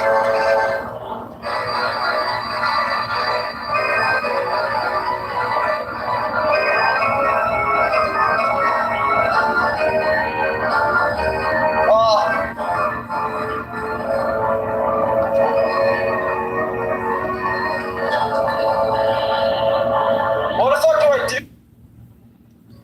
Yeah, it was a whole thing that...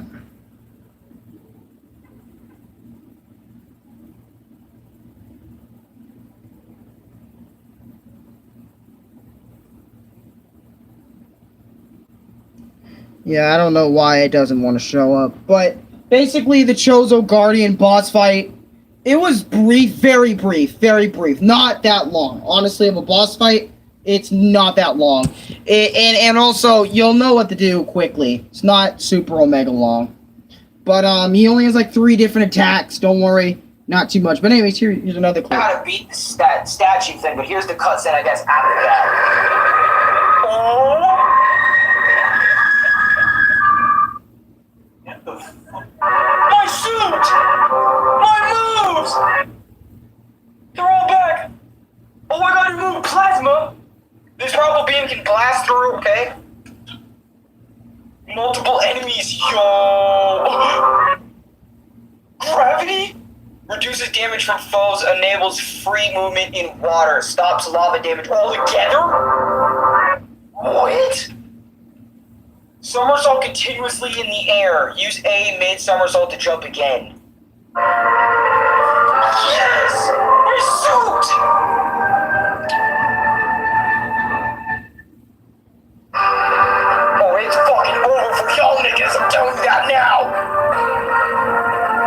I'm pink! Or some shit, what the fuck it, it's over for y'all niggas! I got an emotional story with that. The escape music, though. Yeah, that escape music was crazy. But I want to mention this real quick. When I lost my suit, when Samus was powerless, I felt powerless because it was the first time I played a Metroid game. So it was the first time I felt something with Samus as a character, and then all those abilities she gained throughout this game just got stripped away. And after she fought the Chozo Guardian, she not only got her suit back, but dude, like after playing other Metroid games, she got like 4 to 5 abilities in one fucking like moment. If you realize, okay, in Metroid 1, the original, or Metroid 2, the original, she did not get Gravity Suit right off the bat like that. And you guys realize item grabs like getting a suit is not extremely rare, but is extremely stretched out from getting item, because you don't just get, oh, you got Gravity Suit, you got Plasma Beam, you got continuously, you got Space Jump that can allow you to jump infinitely and, you know, for a fat amount of time. The ability to go in watery, bubbly areas don't even affect you anymore. That's like 4 different abilities and fucking shit in one shit. You don't get that treatment ever again. I'm telling you, unless you do get it in Dread somehow. I haven't played Dread, so keep this in mind. This is not a Dread review. This is like a review of Zero Mission, which is a remake of the first game, and Fusion's the fourth or 5th Metroid game. S-Class, what's good? How you doing? But low-key, when I got that suit back, not only I turned pink, you know, but I also got all my abilities back from before I lost my suit, to getting 4 more abilities added onto it. And it made me one powerful-ass motherfucker. I was able to take out those red things more easily now. I was able to handle a lot more and do a lot more in the Chozo, you know, garden area. It was so fucking cool that I got my abilities back. Now, that was the first time, okay? The first time I got my suit back, and I remember I mentioned how annoying this is going to get throughout the Metroid series because it happens on a constant level. Like, you lose your abilities, then you gain them back, and you know, throughout the game you gain them back and shit, and then you gain new abilities that are only temporary, which suck sometimes. And you know, it just sucks. I hate Metroid for that reason. Like, you don't keep your suits for long, okay? Like, you keep it for the rest of the game, but after that, it's like you downgrade. Samus wants to downgrade herself, apparently. She doesn't want to keep herself armed up at all times. Well, you know, and I have a whole thing with that. I mentioned it earlier. I'm not going to have a repeat. But low-key, feeling the suit abilities come back, oh, man, meant so much to me, man. Meant so much. It, like the emotion, like the adrenaline of actually having my suit back. I was actually not crying, but like I was really feeling desperate without my suit. Because like Samus can't, they literally made you powerless. And I love that. because they wanted you to feel like you were in Samus's situation. And you know what? It fucking worked for me. It doesn't take a lot for me to like feel something for a character. It really doesn't. Give me a fun time with the character and then make them go through a really rough time. I'm right there by their side 100%. You know, not even gonna leave. Like you hooked me. Okay? As soon as and honestly, I'm not gonna lie, when Samus got her suit stripped away and she had to wait a long time to get her abilities back and shit, that was probably the best part of Zero Mission, honestly. That was probably the best part, because not only they made you feel so much suspense and, oh god, I can't deal with these enemies that good, it makes you feel like, wow, you know what? I really took this fucking power for granted almost. Because think about it. You're so used to wearing the suit since the beginning of the game all the way up to this point. You're so used to wearing your suit until you crash down and your suit got destroyed. Keep that in mind. You've been wearing your suit. You've been going through the regular suit, the Vara suit. You know what I mean? And now it's like, you know what? And all these abilities are so cool that you don't even think about it. But then once you lose that shit, it's like, damn, I actually really miss it. It's like, and that's another thing. It's like Metroid was really trying to tell you right then and there. You never know how much you miss something until it's gone. And then when I got my suit back with even more upgrades, fucking killed it. The game got easier. Oh, all that good feeling came back to me again. It was amazing. I loved it. I love that feeling. I'm sorry for going off on that. But that's really how I effing felt when I got there. 70, you can choose to either continue exploring or go straight for Metal Ridley, which I show off right here in this shit. Dude, are you guys kidding me? On some Mecha Sonic shit? Look at this motherfucker, man! Oh shit! Yeah, y'all know, I struggled with Ridley a lot, so seeing Metal Ridley right here in front of me, I'll explain all his attacks, I don't give a fucking damn. Attack 1, he swipes his hand at you. Attack 2, he shoots a crazy amount of fireballs. Attack 3, he shoots missiles. Attack 4, he shoots you with I-beam. So straight after you're done with Metal Ridley, you have 5 minutes to escape the planet before it blows up on some Goku versus Frieza shit. I really enjoyed it overall. Also, give me Wario Land 4 final level. It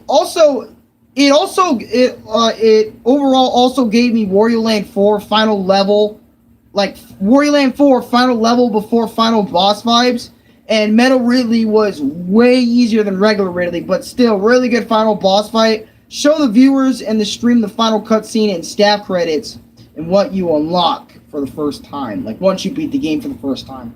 But anyways, let me show you what you get. More thoughts and things to show you guys. So in the options, they give you thing to show y'all, man. I know I said that before, that this is it, but dude, I gotta show you guys. Okay, let me show you guys this. More thoughts and things to show you guys. So in the options, they give you Metroid Fusion link. They give you gallery, like look at the characters. But they also give you an option to play the original game within the game. Dude, any future remakes that do shit like this, do that idea, bro. Put the original game in there so fans can also show the original one and then compare it to the remake or whatever the fuck, man. This was a fucking bomb-ass game from beginning to end, man. I love this game. I just wanted to add more thoughts, man. All the bosses were unique and badass. They weren't easy. None of them were actually super omega easy. Sure, some of them were easier than others, but they all weren't like omega easy. They were all fucking tough in their own ways. Fuck. Thing to show y'all, man. I know I said that before, like this is it, but dude, I gotta show you guys this. Dude, this honest music at the fucking screen. Look at this shit. Oh my god. I love the music, I'm sorry. Okay, bro, y'all need to see this shit, okay? See this full blast. Option, dude, when you click gallery, check this bitch out, man.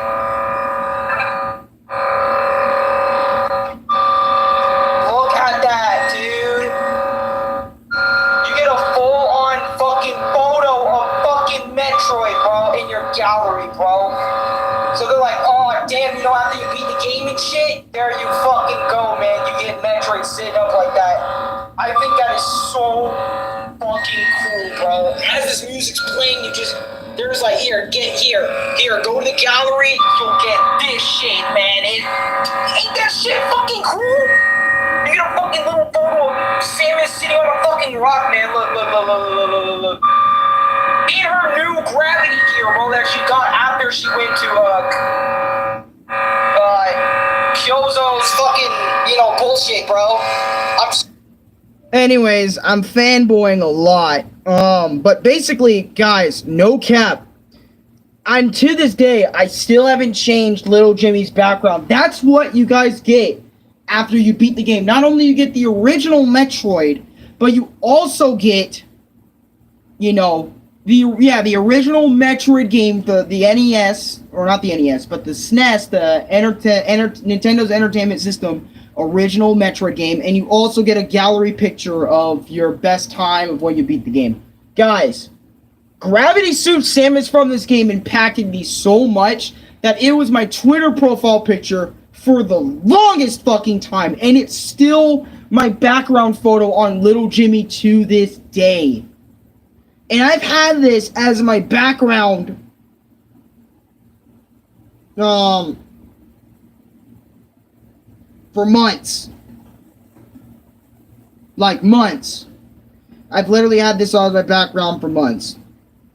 And shit, then after she gets the shit, she gets the fucking new suit, gives her awesome fucking powers and shit. Well, it gives her all her previous abilities, but then stacks them on top of that. But gives her a brand new look, which is fucking badass, man. Badass right there, dude. Holy shit. I'm sorry, I had to say that, man. That kid's so good.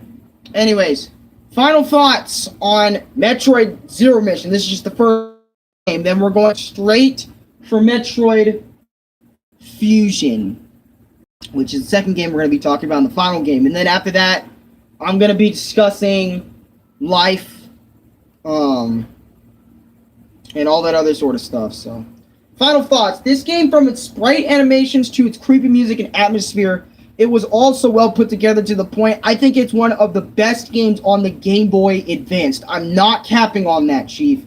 The amount of badass moments from Samus herself to every alien she's battled in this game, it's so rich. Walking into this world for the first time, trying to understand not only her world, characters, and lore, but why people love the shit out of this series.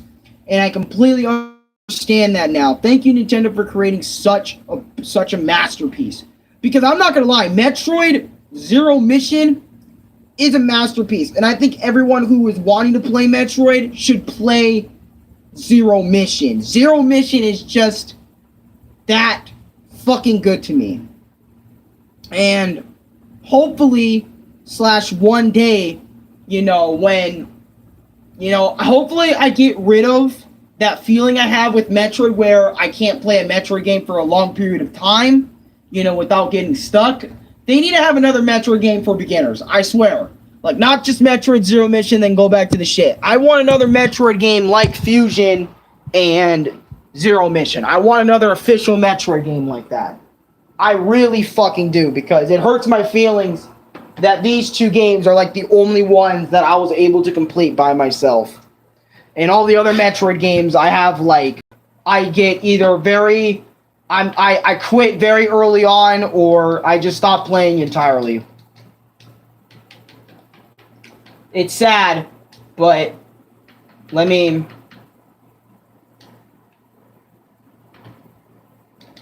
God, it's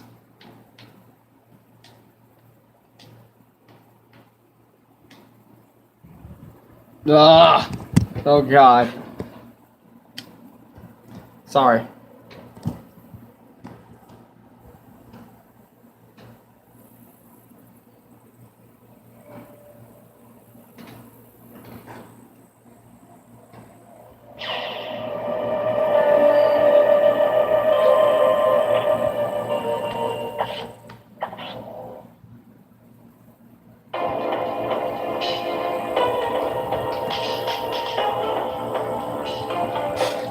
Yeah, Metroid 4. I was thinking this was Metroid 5 for some fucking reason, but Dread's 5.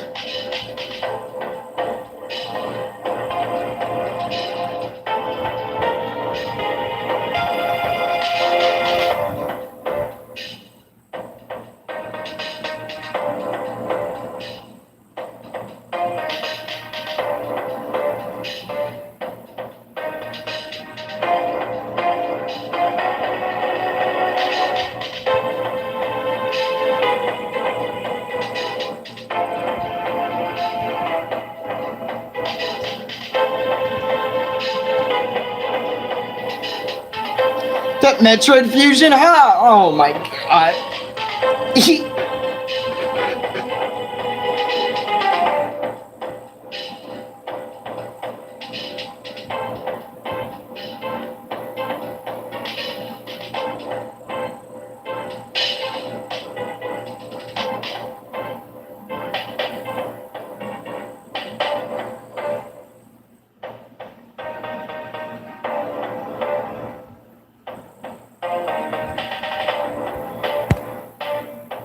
The look on your face, though.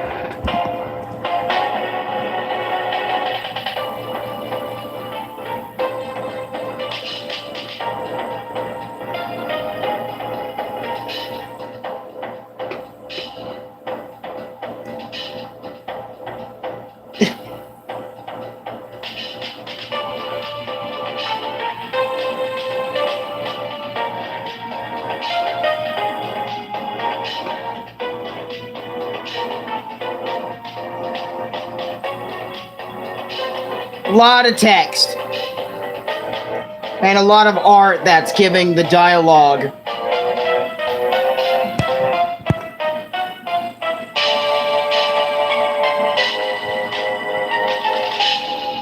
Cause like I saw the reference you did. And I'm just like, oh my. Cause everyone in Dragon Ball Golf Fusion, huh? Or more like Go Tanks. You know, be yelling that out.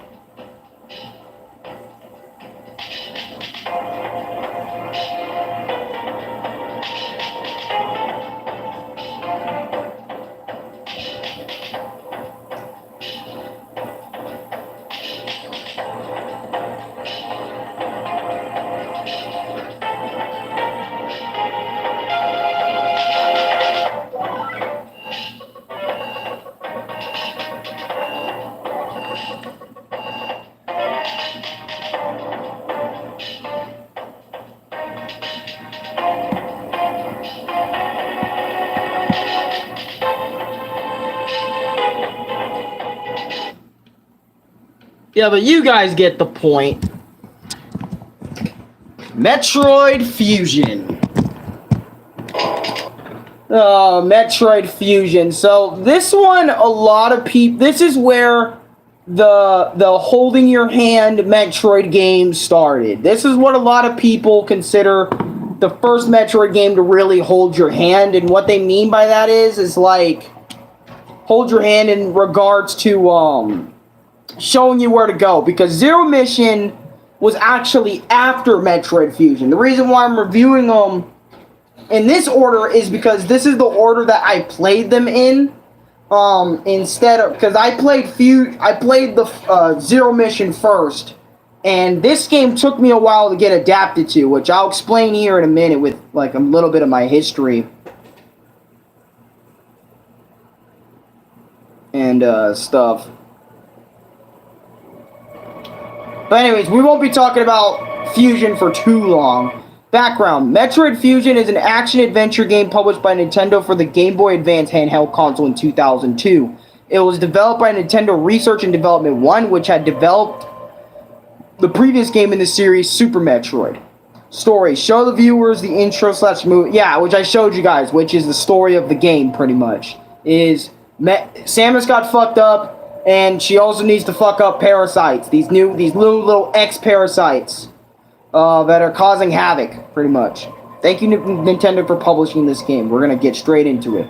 1. The title screen theme is badass. I miss the feeling of Metroid. Haven't played a Metroid game in months. So, basically, the time zone of this with my other review is Zero Mission. I played months upon months upon months. I didn't just play Metroid Zero Mission and then head straight for Fusions. I tried a few times, but I quit the game and wasn't interested. / I was too burnt out on Metroid. It's okay, Miss Pip.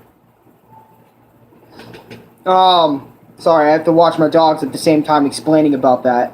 But, yeah. So it was months upon months between each other. I'm just putting them in the same video because, honestly, I should have just done that to begin with a lot of the games, but, you know, a lot of the games are different, so it's like, yeah.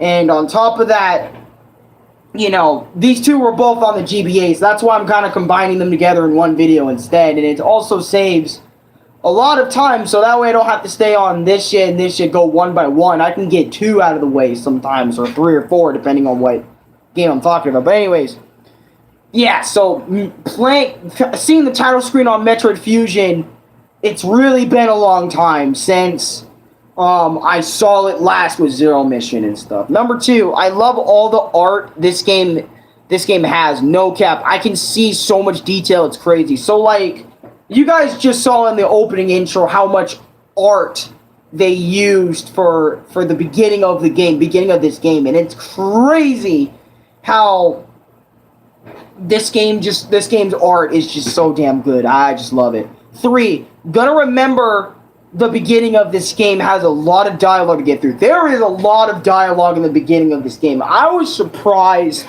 with how much dialogue is said in this game. There is so much talking. Like, there was way more talking in Metroid Fusion and Zero Mission than other games in the entire franchise of Metroid. That's how much dialogue is in Fusions. That's how much dialogue Fusion has compared to Super Metroid. Super Metroid, psh, you're thrown in that bitch. Metroid 2, you're thrown in that bitch. Metroid 1, you're thrown in that bitch. Fusion actually holds your hand and gives you, what the fuck is up? Like, hey, this is the 4th game in my series. Therefore, I'm gonna give you previous of what the fuck happened from Metroid, Super Metroid, or what are the events after Super Metroid. Bam, you know, into this game. So this game is very dialogue heavy, so you're going to be getting a lot of dialogue about that, and throughout the whole game, there's a fuck ton of dialogue, but in the beginning, the dialogue was just insane to me how much I had to fucking read. 4, the graphics look awesome for this game, and yes, I'm aware they used the same animations and tweaked them a bit for Zero Mission. Yes, I am aware of that. 5, I'm in a staple that Samus loses all her abilities, then regains them back throughout the game, but it's very annoying to have to worry about that. Like, come on, man. So, I mentioned this before when I was talking about Zero Mission, how annoying Metroid games are when you lose all your abilities and you have to regain them back each and every single game you play, and even Dread does this. Now, I don't know if... No, even Metroid Prime does this. It's a staple in Samus' series. But that's the one thing that bugs me so much about Samus, is that in her adventures, she loses all her abilities. But the thing is, in Fusion, it makes sense why she loses her abilities. She loses her abilities because of an X-Parasite taking over that suit. She can't wear the suit she wore in Super Metroid anymore. Okay? That's why she can't use that suit's abilities. And plus, one of the parasites actually possessed, you know, the suit. So, that's why she can't wear what she wore in Super Metroid. So it literally makes a lot of sense if you played the game. Like, low-key, it makes a lot of sense why getting rid of the suit, letting Samus regain her abilities. Like, if that wasn't a staple in the series, especially by the 4th game's point, yeah. Anyways, but this time around, I get it, because she got infected by the X-Parasite, which the government had to remove the suit from her and give her the Metroid vaccine to save her life, and fused her with this bio-like suit, which is kind of like... Oh, shit. Hey, is everyone still in the stream? Okay. The biosuit is what you guys see here. I'm gonna show you guys what the biosuit looks like. This is what Samus looks like in the beginning of the game. The biosuit. That's what the biosuit looks like. To give a heads up, the biosuit allows Samus, you know, to live, to continue living, but she got stripped of her abilities, so she's gonna have to regain a lot of her abilities again. And I know it just feels like I'm making up an excuse for saying, oh, but I'm annoyed that she loses her abilities, but then yet I'm over here saying in Zero Mission, you know what, it makes sense. It's just that, think about it. If I was born back when Metroid first came out, and grabbing her abilities the first 3 times, I would be like, okay, I get it. You know, she doesn't want to keep her abilities all the way, you know, but, like, and then it's like, the 4th game comes out, Dread's out doing the same shit. That's 5 Metroid games. Well, actually, if you technically count the Prime Series, 5, 6, 7, 8. That's 8 Metroid games where she loses her abilities and has to regain them back each and every game that you play. And you know what? It probably feels even worse if you play a Metroid game back to back to back to back. So let's say this, right? You play Metroid 1, you play Metroid 2, and you play Super Metroid back to back to back. And throughout the game, you're worrying about re-getting your abilities over and over and over again. It's like, dude, why should I worry about that when I want to worry about the game that's in front of me? What do I do in this game? How do I beat the game? How do I progress through the game? I'd rather be worrying about that shit than worry about, oh, let me get shit on the side, too. Metroid does a lot of that to stall you from the main objective, which is why I love Fusion and Zero Mission so much, is because they most of the time, they don't let you get sidetracked by side shit, by grabbing the side items. I mean, that's what makes Metroid, by exploring the side shit and getting the side, distracting yourself with mini fetch quests for energy tanks and super missile tanks, missile tank, increases, all that shit, right? It's cool, but it's like, it serves as like little distractions, and I love how Zero Mission and Fusion took that and said, hey, bitch, look at your map and focus on the main objective. You know, for players that are just getting into Metroid. That's why I love these games so much, and that's why when I try to play Super Metroid, I fucking can't play it because it's not telling me my main objective, it's not telling me where to go, and it bugs me so much that the Metroid games that I've played does the little hand holding and tells me where the main objective is at least. Like, you don't tell me how to get there exactly, but I'll figure that part out. But it's like, at least I know where it's at, so if I'm heading straight for it, I'll know I'm heading straight for it, instead of fucking 5 rooms down, and I have to look up a fucking guide every 20 seconds to be, like, on my feet, because that was Super Metroid for me. Super Metroid for me was so fucking awful that I have to look up guides just to stay consistent, just to know where the fuck I'm going. I did not feel this way, except for 1 or 2 times with Fusion and Zero Mission. Fusion and Zero Mission, I'm safe. I feel like I know where I'm going. My main objective, I know what I have to do. My main objective is more clear. But if I'm playing Metroid 2, Metroid 1, you know, the original Metroid, the original, like, Metroid 2, if I'm playing Super Metroid, you know, those 3 shits, the first 3 games, I'm fucking lost. I'm confused. I am scared. I don't know what to do. I'm gonna get frustrated. I'm gonna get angry about where to go next because I got lost. Even if I quit Fusions for the exact same reason. I quit Fusions because of bullshit like what it does in Super. And you know what? Fusions ain't completely immune from that bullshit either. Same with Zero Mission. But the difference is that bullshit is nowhere near the same level as Super Metroid, Metroid 2, and the original Metroid 1. Zero Mission tones it down a lot and shows you where your objective is. Same with fucking Fusions. They make sure they fucking ram it in your brain with information, which I appreciate. Because at least it keeps me going on the mission. It keeps me focused on where I need to go at all times. That's why I think that's why I can't play Super Metroid and I can't appreciate its beauty that much, because it's not, it's I know it wants me to figure out things, and again, I love Metroid. I really want to play the other games, but I think I'm going to stay away from Super Metroid because of that.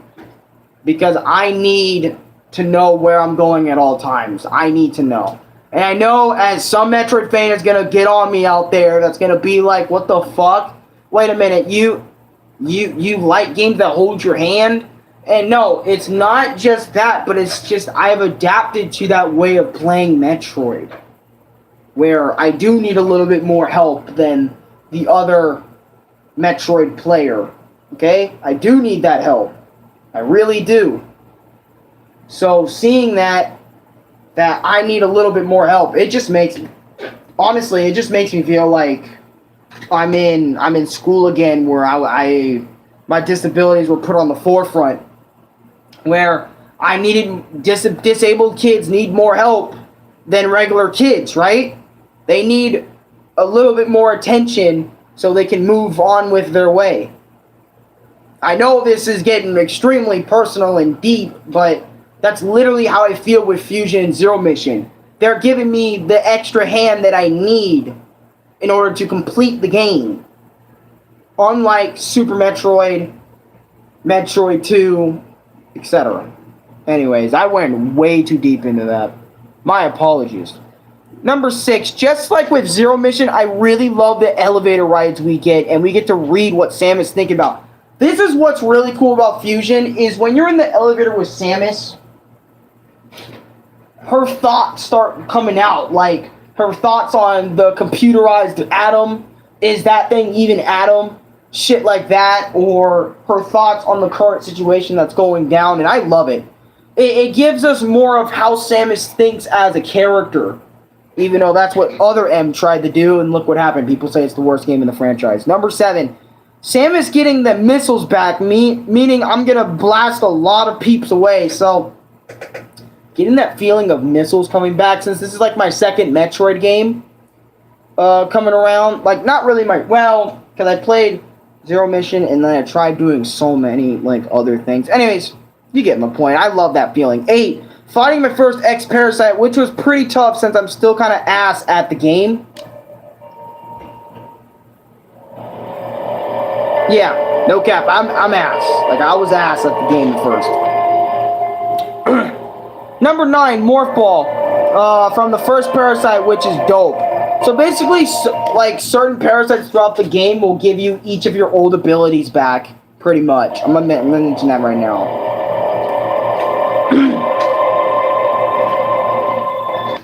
I'm sorry, it's just Metroid Fusion's music is so creepy.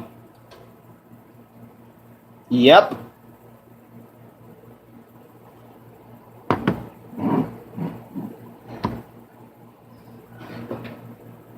Psyx's first appearance was so badass.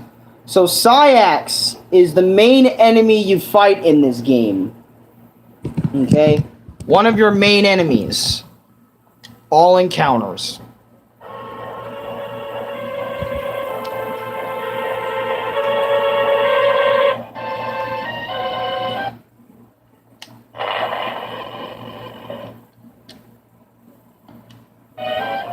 So, while you're playing Metroid Fusion and stuff and you're running down,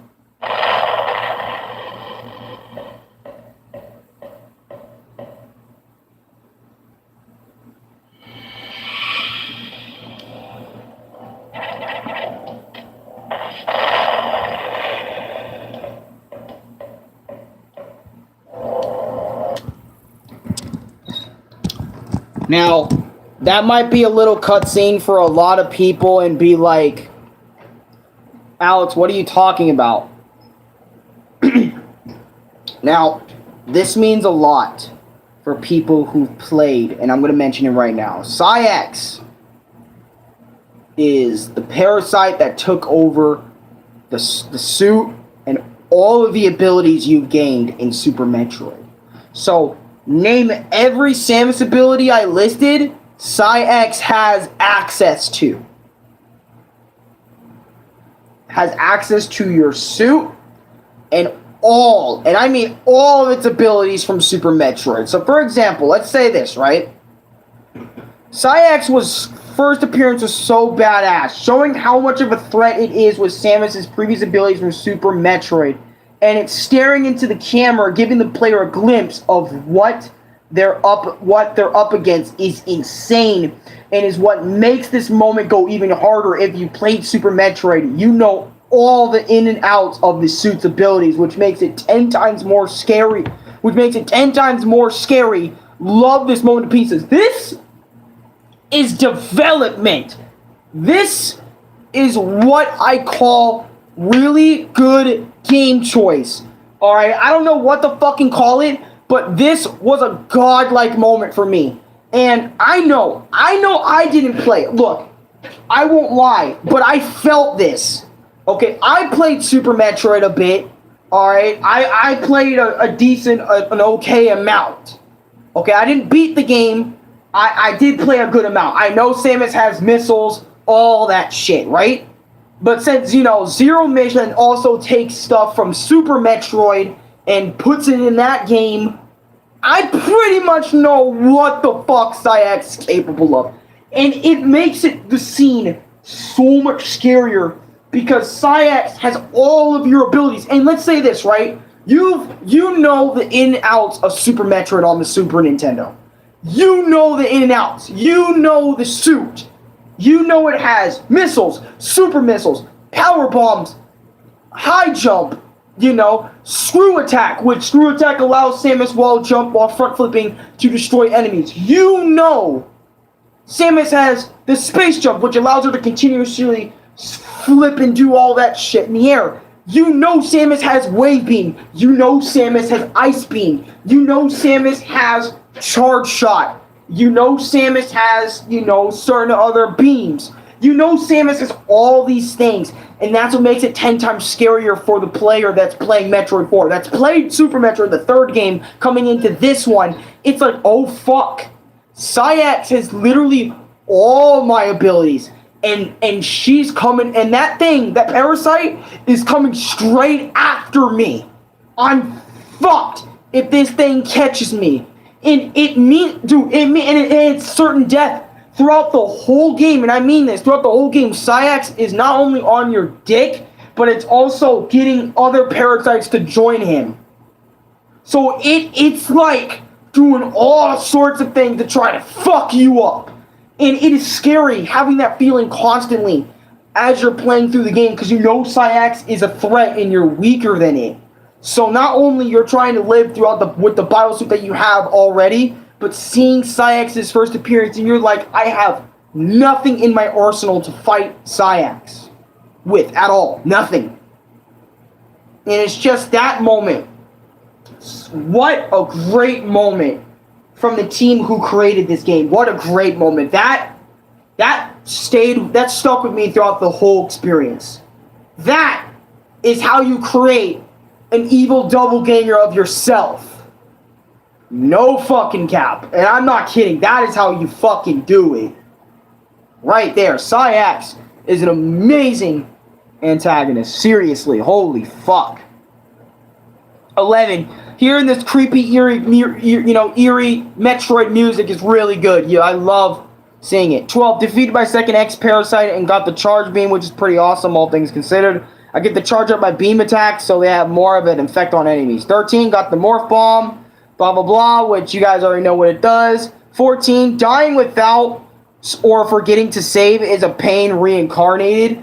I actually forgot about this, and I had to restart from certain bits because I didn't save, which is fucked. 15, defeated my third X-Parasite. It gave me the two abilities, High Jump and Jump Ball, which High Jump basically allows you to jump higher, and Jump Ball allows me to jump in my Morph Ball. So, and I explained both of these, yeah. High Jump allows Samus to jump higher than she could before, and Jump Ball allows Samus, while in Morph Ball, the ability to jump. 16, defeated by fourth X-Parasite. This time, he was a giant parasite like Fish, and it was pretty much a water boss battle, which was pretty cool. Had me freaked out a bit when I missed my missiles, but other than that, good stuff. I got the speed booster from that parasite, which I love the ability to allow me to explain speed booster. When Samus is running and nothing gets in her way, she starts accelerating or getting faster, which allows her to kill small enemies and break through certain terrain. 17. Getting lost is one of the reasons on why I dropped Metroid Fusion. Like I said, I can't stand getting lost in a Metroid game because you can be lost for minutes, like seconds, minutes, or hours. And most of the time, that shit's seconds not existing. It's either minutes or hours. I'm getting fucking stuck on something in Metroid, and it's annoying. 18. Got myself some super missiles, which are crazy effective on some weaker enemies. 19. Just got done fighting this giant road security robot boss. He was very tough. Never fought him a day in my life, and the only way to damage it was to aim and fire the super missiles while hanging at his middle shits. Like, basically, while hanging, I have to aim for the middle part of his shit and shoot super missiles or regular missiles and stuff. 20. Just want to give props to everyone who worked on this game. Y'all did your thing. Y'all did your Metroid thing. Thank you for doing that. 21. No cap. I love how everything looks in this game. Very colorful and mysterious. 22. Bro, also Sector 6 is freaking eerie. I liked it. And I also enjoyed the other sectors too, but man, Sector 6 is no joke, man. You can't interact with these ice parasites. Tell you, it takes a lot of health HP from you. 23, defeated my 5th parasite, only it was normal. It was fucking huge as hell. And it was tough as balls to take down. But I killed it and I got the Vara suit out of it. 24, Vara suit allows Samus to withstand extreme temperatures, which is extremely awesome. So extremely cold and hot temperatures. 25. Going through Sector 5 was a lot of fun, especially when you go into this sector for ice effect on your missiles. Hee 26. Having to rush back to Sector 3 because the 6th parasite got into one of the computers by using a man's body, and it was going to destroy the whole station. And of course, I was on a time limit of 6 minutes. Y'all know how I feel about time limits. 27. Also, after I defeated the parasite, I got Wide Beam, which is really cool. Allow me to explain. Wide Beam allows Samus' normal beam and charge beam to have a bit more range and shoots in threes, which like threes, basically like, you know, like this, like it shoots up, middle, diagonal. That's what it shoots like. That's what Wide Beam does. 28, Habitation Deck. This mini part was so fucking confusing, so I had Louis help me out, which was wonderful. Which when Louis helped me out, it was wonderful that he did help me out. 29. Having to backtrack is very annoying to me, but it's a Metroid. It's essential to make even more progress. And you know what? I gotta give myself credit because usually I'm the first nigga to bitch about backtracking. So hearing myself say, dude, you need to stop talking about the backtracking. It's a part of Metroid. It's what you gotta do to make even more progress. So you're gonna have to deal with it. Credit where credit is due, because usually, no matter what, it can be small or big, I will bitch about it. And yes, backtracking's a pain in the ass, but you know, me here understood that this is a Metroid game. You know, you have to make progress. To like by backtracking to previous areas really quickly and then going back to see if you know shit. It just how shit works. 30. Got Power Bomb. A bomb more powerful is always nice to have. 31. Had to head all the way back to my ship for Adam to feed me more information, which was kind of a drag to be honest with you guys. 32. Spider Parasite boss battle. This boss was not only felt like bullshit, but it was complete bullshit. Not only you have to wait till its mouth opens, its disgusting mouth, to damage it, but if you go anywhere near it, it will grab you. It'll grab you, drain the fuck out of your HP, and then after phase 1, the spider goes apeshit, and you have to fight it going crazy and damage its mouth another handful of times, then deal with the parasite straight after that. So literally, you're not only dealing with a boss, but that boss had fucking armor. And the boss armor was going crazy, and you had to destroy that, and then the parasite, the real thing, you had to destroy the parasite straight after that. but the ability you get after defeating it is well worth it. You get the space jump. The space jump ability. Allow me to explain what space jump is. Space jump allows Samus to somersault continually in the air, which is one of my favorite abilities Samus has in her arsenal. By the way, that was Parasite number 7 I killed. 33, running away from Sam X. Okay, I'm going to explain this part in detail.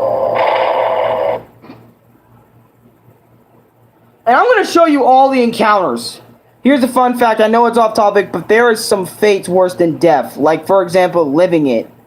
It only counts for people who don't deserve forgiveness and being buried alive, I guess. Oh. And I'm going to show you all the moments of Sam X, but running away.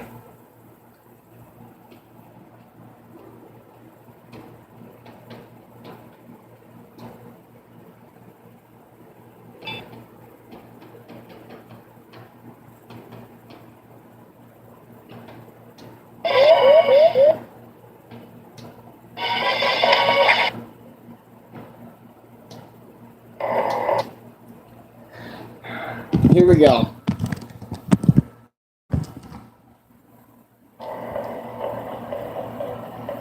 And you have no choice. Sam X, you hear the sounds. The Sam X is right under here. And you have to go that way.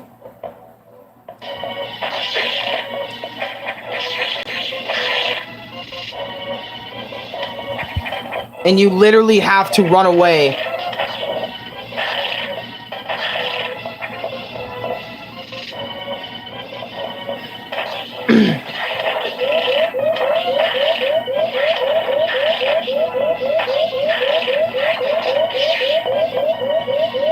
And yeah, she has Wave Beam, all the abilities.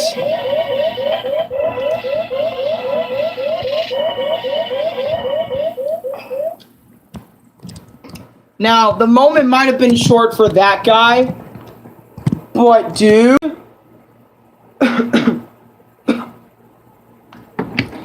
that moment for me was one of the most terrifying, most stressful moments for me in the entire game, and I'm going to explain why.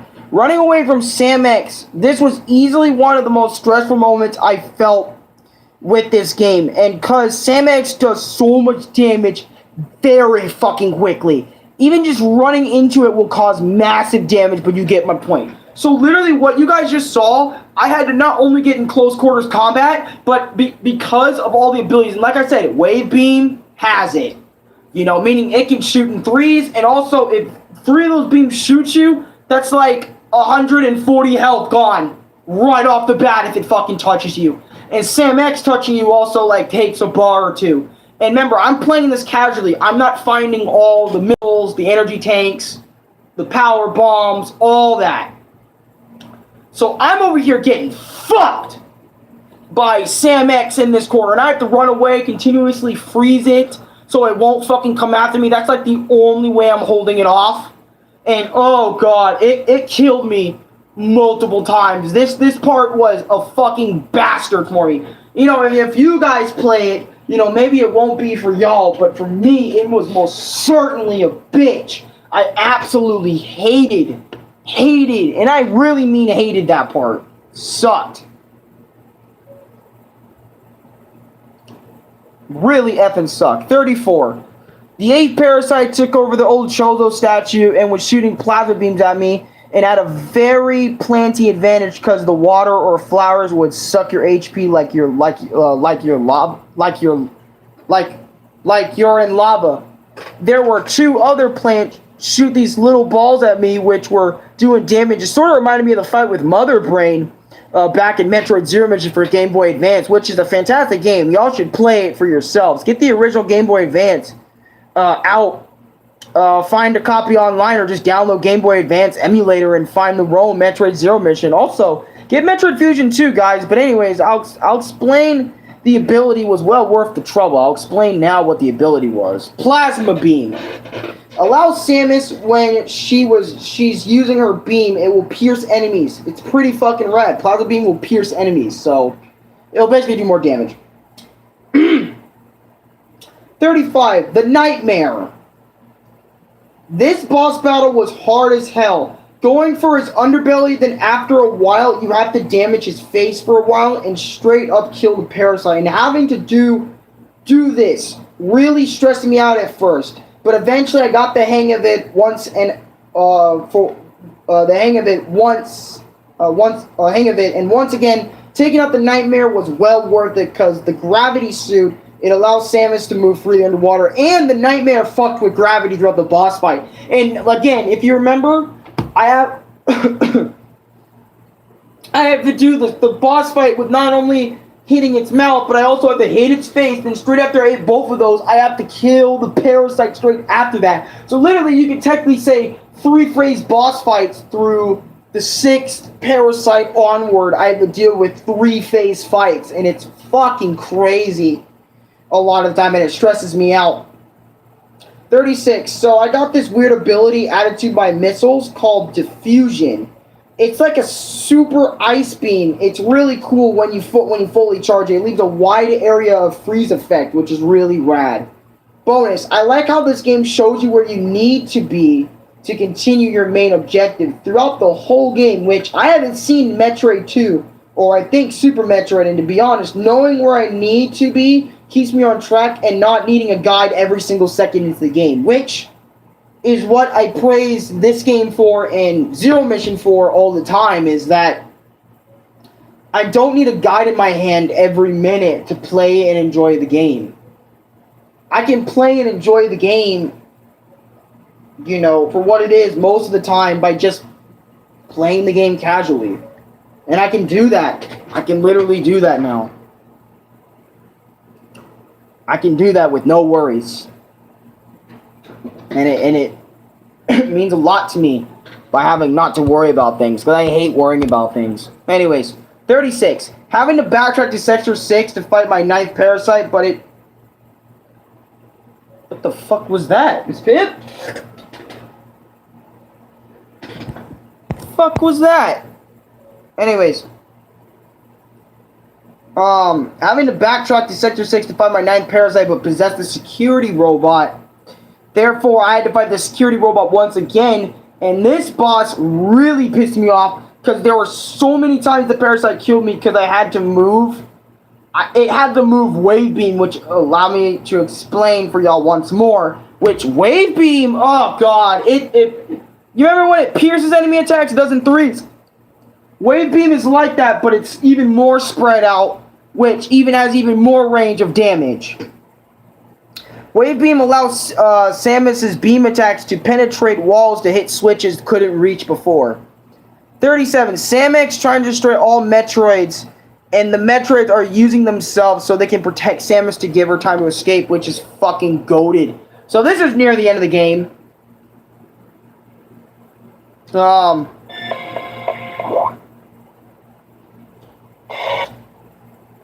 And I'm gonna show you guys what's going on. See, you see Sam X destroying the Metroids. 60 seconds to isolation lockdown. And you can't destroy it. But the Metroids are giving you time to escape.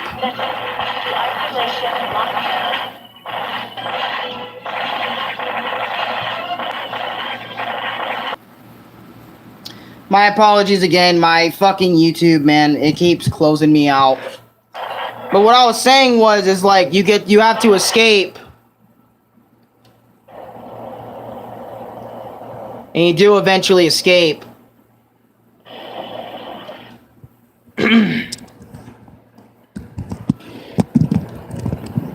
You know, you'll see Sam X do that shit.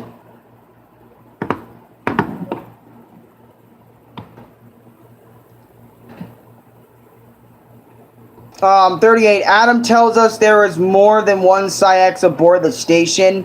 And honest, that made me shit bricks, because just one of them was able to easily take me out. Imagine 2 or 3 more of that. Fuck that, dude. Like, literally when Adam told me that there's more than one Psyx with the same abilities as mine, with the same abilities as Samus. That's an army you don't want to fuck with. Unless you're like Jesus Christ Almighty, you can fuck with multiple Psyxes at once or something. Fucking stupid. I'm sorry. But, and realizing the situation, especially since I've been playing the game fully and listening to all the dialogue, and yeah, I know there's a lot of dialogue. Yes, I can listen to something for more than 20 seconds, 30 seconds for people that be like, oh wait, I thought Alex didn't have much of attention span. Yes, I can have an attention span. Everyone can. It's just that you gotta be into it, man. Nowadays, you really gotta be into it to really give it the light of day. But when Adam told me that, I shat bricks. I had to write it down, because it was like, I actually felt fear that, oh my god, there's more than one Psyx. This could murk me, you know? 39, Neo Ridley boss battle. Just like Zero Mission, it's stupid hard to take down, and he out of everybody in this bitch made me rage the most. And there were so many times I died stupidly. He kept grabbing me with his tail, kept hitting me, he kept gliding into me, which also makes me lose HP. Like, holy fuck, he was annoying. Ridley always gives me problems. After the fight, I get the ability Screw Attack, which I explained yet again.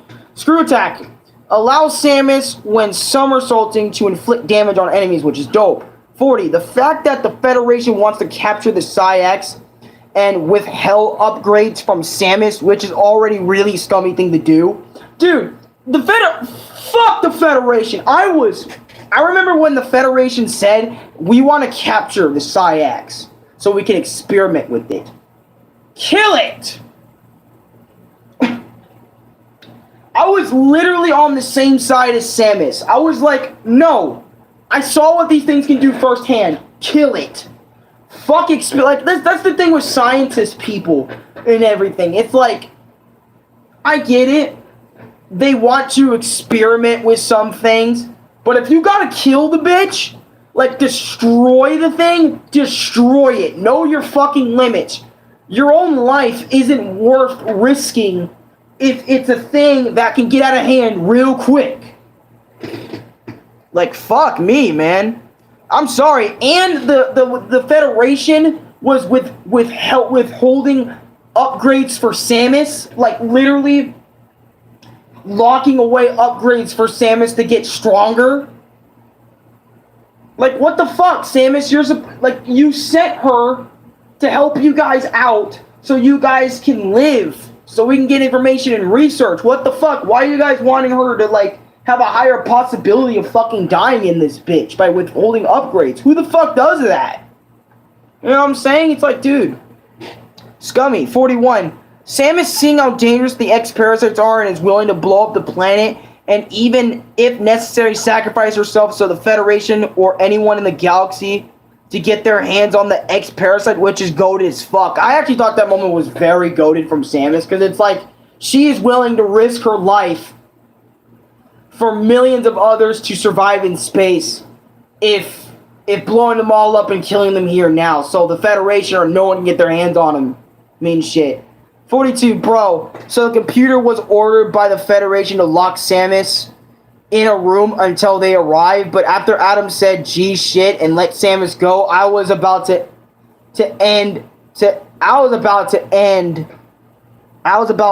close. I was about this endgame shit, man. Like, it was crazy. 43, Psyx, Samus suit, and weird form battle was already bullshit because it caught me off guard and took my fucking life, and it dragged on for a long time for me. Ugh. Omega Metroid final boss.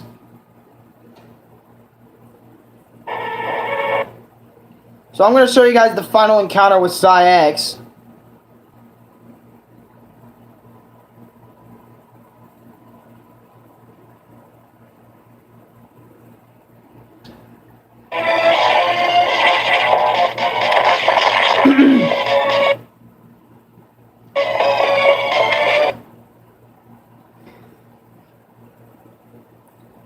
Like, literally, I'm just going to show you final boss. Yep.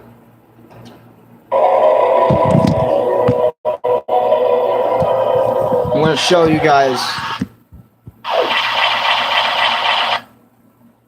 the final boss.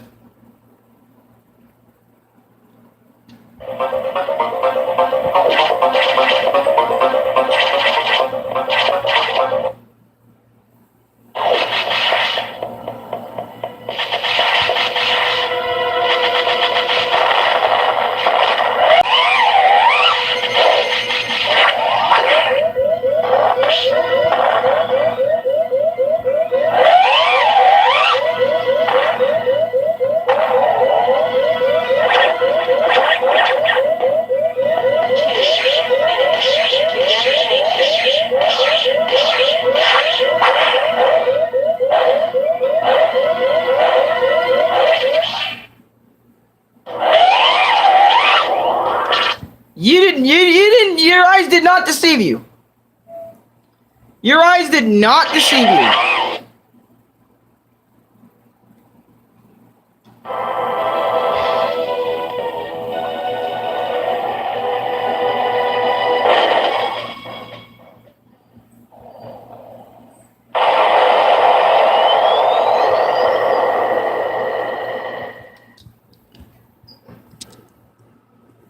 Before we talk about that beautiful ending, X, the enemy that gave you fear throughout the entire game of Metroid Fusion, literally bred fear into you, and you fought it earlier, and you thought you killed it. The final boss for this game was kind of trash, because you have to beat him in said time. You make it to your ship, and it gets real crazy because X saved Samus and merged with her, and we got all of our abilities from Super Metroid, which was really badass. Really liked that, not gonna cap, and I really liked how Adam and the creatures we saved earlier saved Samus at the end of the game. And let's move on to my final thoughts on Metroid Fusion. I flipped my shit when X came back, helped Samus. Literally, X put fear in you the whole game, and it comes out of nowhere to lay Samus up, and also become a parasite and merge with Samus to give Samus all the abilities of Super Metroid. So now you're Super Metroid from the third game, and you're killing that Omega Metroid parasite thing. Or not parasite, but the parasite pretty much teamed up with you in order to kill the final boss of the game, which blew my mind even more. And Samus pretty much has a lot of things to say. And, you know, you get a really cool thing once you beat the game and stuff, obviously. Like the creatures you saved. The creatures that saved you are okay.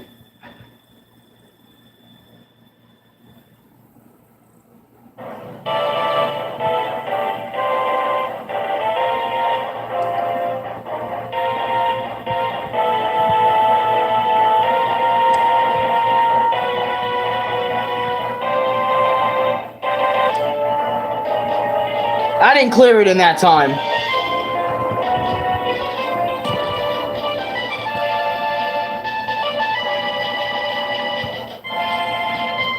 See, she's feeling herself, man. See you next mission. It means so much to me on those... It meant so much to me the first time when I played Zero Mission, when I got that end screen of Samus in the gravity suit standing there like an absolute Giga Chad. Meant so much to me. They really did. It really fucking did. It did. It was insane how I did this, man. It was really insane. And just it was the end of the game. Like the final boss kind of sucked, but then X came in and saved your life. Like, that really left an impact on me. Metroid has crazy ways to leave an impact on me. It really does, and I love that, and I thank Metroid for that. Final thoughts on Metroid Fusion for the Game Boy Advance. Metroid Fusion was a game I quit playing around the beginning area for the very first time I played, because I was lost and super fed up with playing the game, and I wasn't in the right mindset at the time, but I told myself multiple times I have to return to Metroid Fusion and finish the job. And I did. I did just that. Boy, I'm glad I decided to come back, because I like the X-Parasites, even if for the most part are super annoying to battle, and the story in this game is really cool. The art in this game, again, is amazing, and I can see why this game did great, and I want to thank Nintendo Research and Development 1 for developing the game and giving the series tons of life. Thank you, Nintendo, for publishing the game. Beaten Metroid Fusion June 7th, 2022. So literally last month, I beat the game last month. Pretty much for about a month now, I destroyed Metroid Fusion. And now it's like, I almost don't have that many videos left. I have a lot of games I can still play, but I'm also thinking about movies. Movie reviews. I'm going to start doing I was thinking about it. I don't know if anyone wants to see them, but my experience with movies. I was thinking about doing my experience with movies. Because I felt like movies were just as important as games. Like movies I like to watch, like Marvel, DC, you know, maybe do some movie reviews on those. I don't know about showing clips, but I do know about watching them with you guys. That would be cool. Like get a watch together or something going, you know? Something. That would be nice. But anyways, I'm gonna give a quick life update on my life because I haven't uploaded in 2 weeks. Hey guys, knock it off. Pippa! No, okay. I need to give a life update. I'm gonna be honest, I'm gonna be straight. I got the flu a week ago, okay? I got the flu about a week. I've been having trouble sleeping. I've had trouble sleeping. Like I was waking up an hour after I slept, an hour again, multiple times. And I know the flu can kill. Brandon made sure to remind me that the flu can kill you, dude. Thank God you're all right. You know, I was thinking about it just to do a heads up and shit, but I'm doing okay now. I want people to know that, so people can watch this video back and be like, okay, Alex is doing okay. And also, I'll put the OSTs for Metroid Zero Mission and Fusion in the description, link description, top description, so you guys can go listen to the OSTs for yourselves. I want to thank you guys, even after my break. You guys came back to watch me.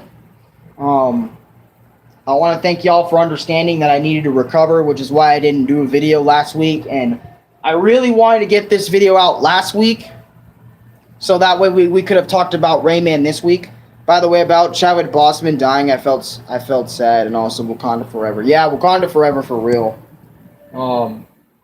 Dude, I was really, like, my flu was bad, man. Like, I'm telling you guys, my flu was bad. Bad. I had really, really bad flu. Like, I thought my flu, because, guys, like, to explain some of the shit that happened during my flu, I had constant headaches. My stomach wasn't feeling good for some of it. Every time I tried to turn my body or even get up, my legs would start aching in pain. My whole body was like aching in pain. I had to cough out a lot of phlegm and shit that's in my system. But yeah, I had to cough out a lot of shit that was in my system. I got sick. I'll tell you how I got sick too. And I'm not blaming my dad or Well, I'm mainly blaming that other nigga that went to work that day and got my dad sick. That was fucked up, man. But, anyways, I couldn't go to the bathroom. Like, I couldn't, like, every time I went to the bathroom, it was way out of schedule from when I usually go to the bathroom. I had to eat soup for a long period of time. My flu was just awful. And it was probably one of the worst sicknesses I've had in a long time. Since, guys, to be honest with you guys, I don't get sick often. I don't. So when I do, it hits like a fucking truck every single time. So, because I can be not sick in months. Like, bro, guys, knock it off. Alright? Come here. Come here, Pip. Sorry. I was talking to my dogs because they kept barking. But seriously, I can be sick. I can be sick I cannot be sick for 7, 8, 9 months straight and be absolutely fine. But then if sickness does hit me, sickness will hit me like a fucking truck. It'll hit me hard. And I'll be out for like a day or two. For the most part, or for a week. It took me a week to fully recover up to this point, pretty much. Like I said, my sicknesses really hit me like a truck, which is why I hate being sick, because it kind of, I know I don't do much of myself and shit, but being sick sucks. Regardless if you do something, or if you don't do a lot of things, or if you do a lot of things, it sucks being sick, because it stirred me away from you guys, and I was thinking, fuck, man, I had to upload, and what made it worse was, is I got sick, literally the Friday, or literally Thursday, like the day before I was supposed to live stream the Metroid stream anyway. So literally when it became Friday, I literally mentioned you guys, like Thursday I got the flu. So literally Thursday, Friday onward, I was just fucking sick. And I had to wait a whole extra week just so I can come back next Friday pretty much, and be like, hey guys, my apologies. And I did update you guys when I was feeling better. But then, after I got sick, Louis got sick, which kind of got me a little bit more sick again. But not sick to the point like I was feeling the week before that, before Louis even got sick. And I'm going to tell you how I got sick, and then I'm going to bounce off stream. I got sick because my dad was sick. So my dad got sick because of a coworker that works with my dad and shit. Like a worker, because my dad has a job and shit.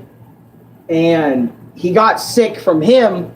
And then Dad came home with the sickness he had because he was coughing a lot, which in turn got me sick. So then after I got sick, Louis got sick. But we're all recovering now. We're all right. I want to let y'all know that I'm okay, because, that's how you guys know what I'm doing in life is me uploading and stuff. No, I don't. But yeah, like I said, I got sick bad.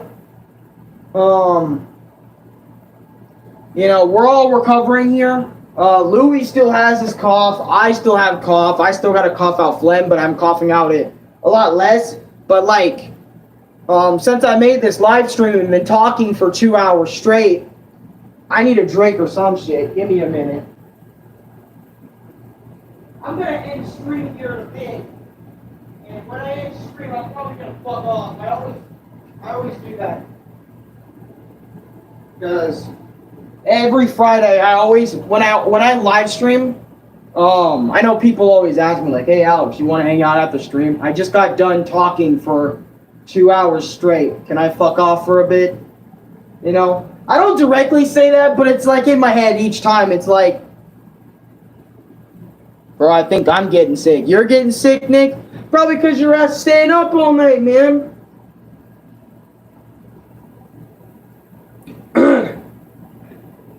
Should have added more powder.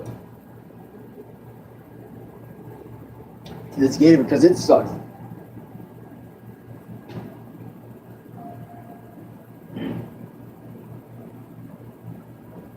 I'm on PS4 right now. I gotta think about when Louis coming back. Oh, I know when Louis coming back. Bro, because if you're getting sick, that's not good, bro. Like, that means your ass gonna have to stay in bed. You're not gonna have, like, bro, I didn't have the energy to do shit when I was sick, bro. It was awful. Like, I couldn't scream. I couldn't, like, talk in long sentences without, like, running out of energy. Because, bro, to be honest, these live streams take a fuckload of energy out of me, bro. Like, no cap, when I'm off stream, I'm done talking. Alright? I'm not talking no more. Alright? Like, you won't hear me speak unless, like, my dad comes in and speaks to me or some shit. Or, like, I mean, sometimes I do have energy, like, after stream, but most of the time, I don't have shit for energy. So, doing my Experince stream when I'm sick, nada. That ain't fucking happening. Which is why I usually tell people, or I usually am like, I don't want to talk right now because I just wasted all of my energy doing this shit. Because I put so much energy into, like, what I'm discussing about. So it's like, yeah, maybe tomorrow or something, or the day after that, because I like, what is it? I usually like when I live stream, to be honest. I like this. This is how I am. Every time I live stream. I live stream, talk to my viewers for whatever duration amount of time the stream was, right? And then fuck off for the remainder of that day. And then Saturday, if I don't want to be bothered that day, honestly, it just depends on my mood the day after I stream. Because it's like, okay, I know I want to fuck off straight after stream and not talk to nobody. Like, straight after I'm done streaming, because that's just me. The day after that, though, am I going to be bored the day after that? Like, am I going to be talking with friends and shit after that? Or do I want to just chill by myself? Most of the time, I always want to chill by myself, which I do end up doing that. But I just want to let y'all know, like, how I am after streams, because, you know, usually people ask me, like, Chris and Nick all the time, and I'm just like, y'all know I put, like, my heart and soul in these videos, right? So I kind of just want to fuck off for the time being, you know? And, you know, they always understand, but I'm just saying, you know, I always like my time just to fuck off. And I like putting it that way, too. Like, when I say, like, hey, I just want to fuck off, you know? Like, hey, guys, I'm going to fuck off.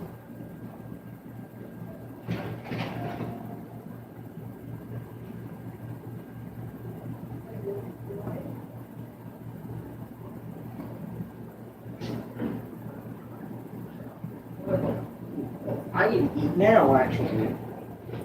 But yeah, I'm gonna end stream. No, I'm getting Luke's cough, like that dry cough. Yeah, because Louis was telling me that his cough drop shit wasn't helping him. You know, the cough drops, like the Hall cough drops that we've been using, hasn't been helping him and shit. Which I'm like, oh fuck, really? Oh yeah, you guys want to see my kitchen a little bit? I got you, bitch. You're my kitchen. I could do cooking with Alex streams again. But I don't know, like, where. Alright. By the way, me and Louie have been enjoying honey for a little bit now.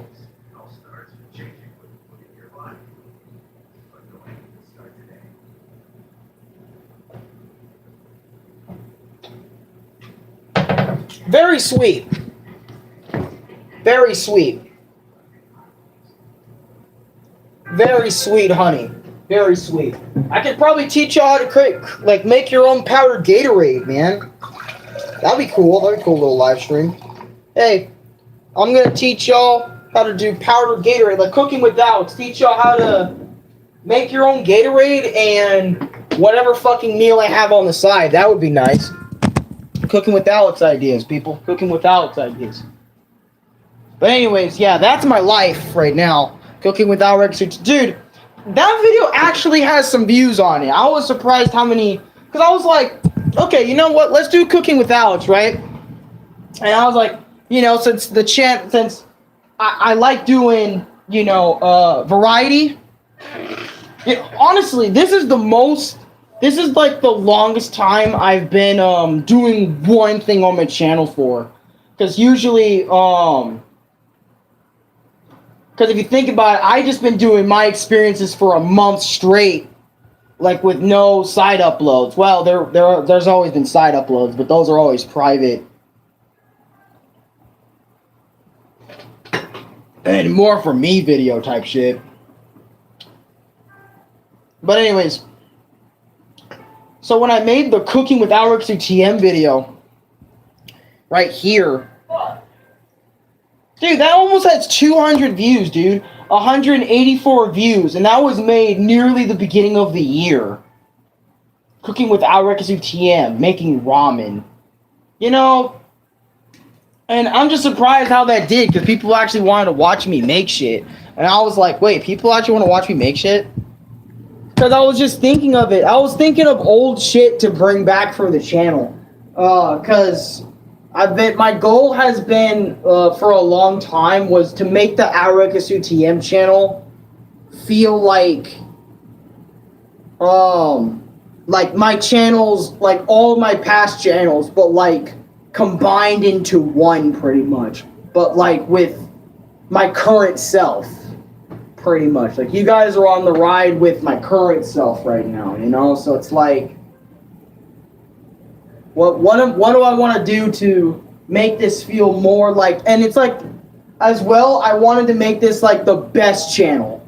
You know, like, no Arekkusu TM2, no Arekkusu TM3, you know? I wanted to make this the channel. The channel you can see me as me for, you know? And do whatever the fuck I want, which I have been loving, by the way. It's the only way I can do YouTube nowadays. I can't do YouTube like all these other fucking...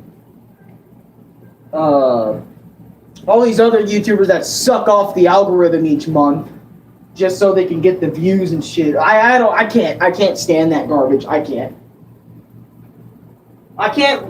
live that life. I really can't. I really can't. But I gotta find a way for some of you guys to donate, because people want to donate to me. Like, when I saw you guys say that in chat earlier, I was like,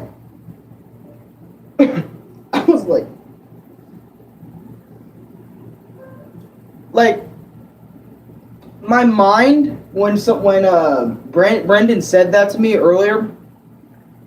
I almost couldn't process it, because I was like, wait, people actually want to give me money?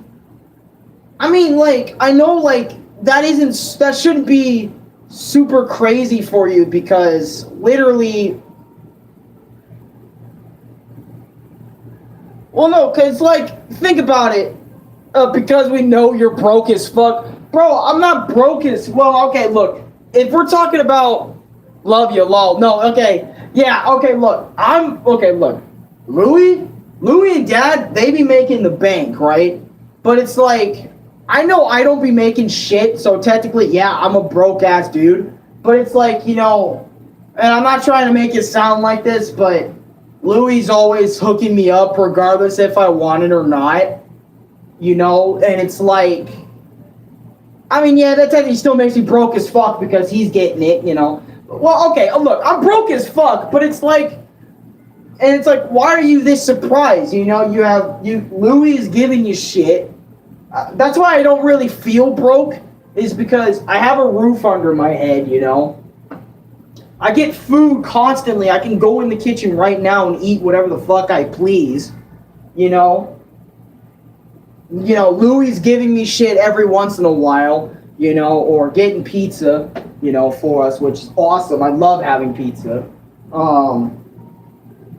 and shit, or Taco Bell, or whatever the hell he wants to go out and do. you know, you know, some of you guys have literally gotten games for me. Like Dave has gotten me the entirety of the Kingdom Hearts series, which I made a big ass 8-hour live stream on, which you guys should check that out. That is a humongous My Experience episode that I had to sit there and specifically go to timestamps for that specific chapter to start at.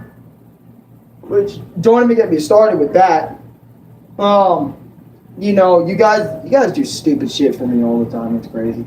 Like I remember I told Dave, hey bro, don't get me the Kingdom Hearts collection. You don't have to. No, I'm getting you the Kingdom Hearts collection. Here's your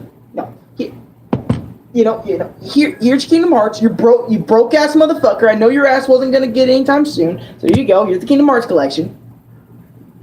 Go fucking play. Dude, I swear to God, it always feels like whenever someone gives me something, it's like, I swear, if Nick does it too, even if Nick starts doing it for some fucking reason, it's gonna be like, hey, bitch, hey, I got you that, so, go play it. Why do you want me to play this game? I don't even know what this is.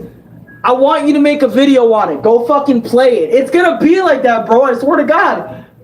I know it's not like that, but it's like that, okay? I get that feeling sometimes where it's like, hey, bitch. Like they throw like the new Mario at me. And it's like, the hell is this? Oh shit, the new Mario, I wanted this. Yeah.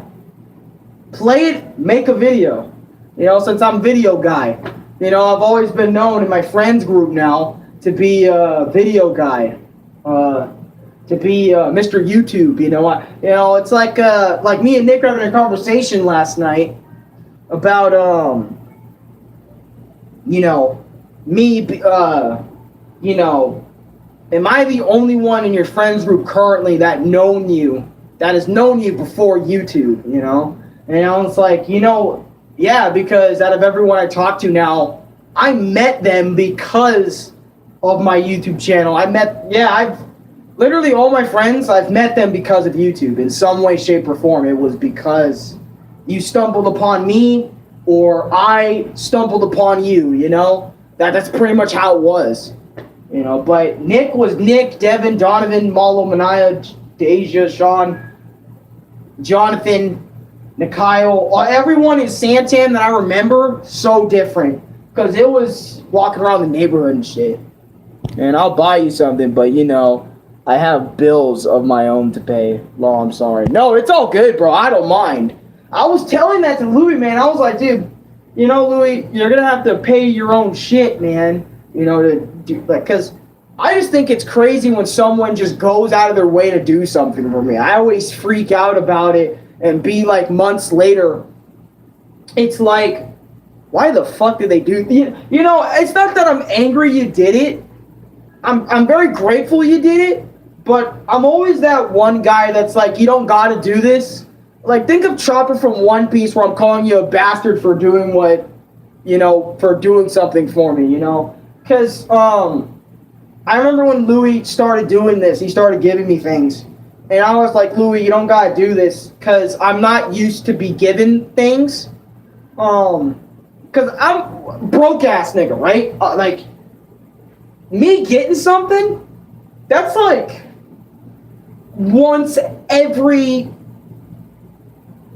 actually, you know, in this year alone, you know, like this last month and the month before, I have been gifted like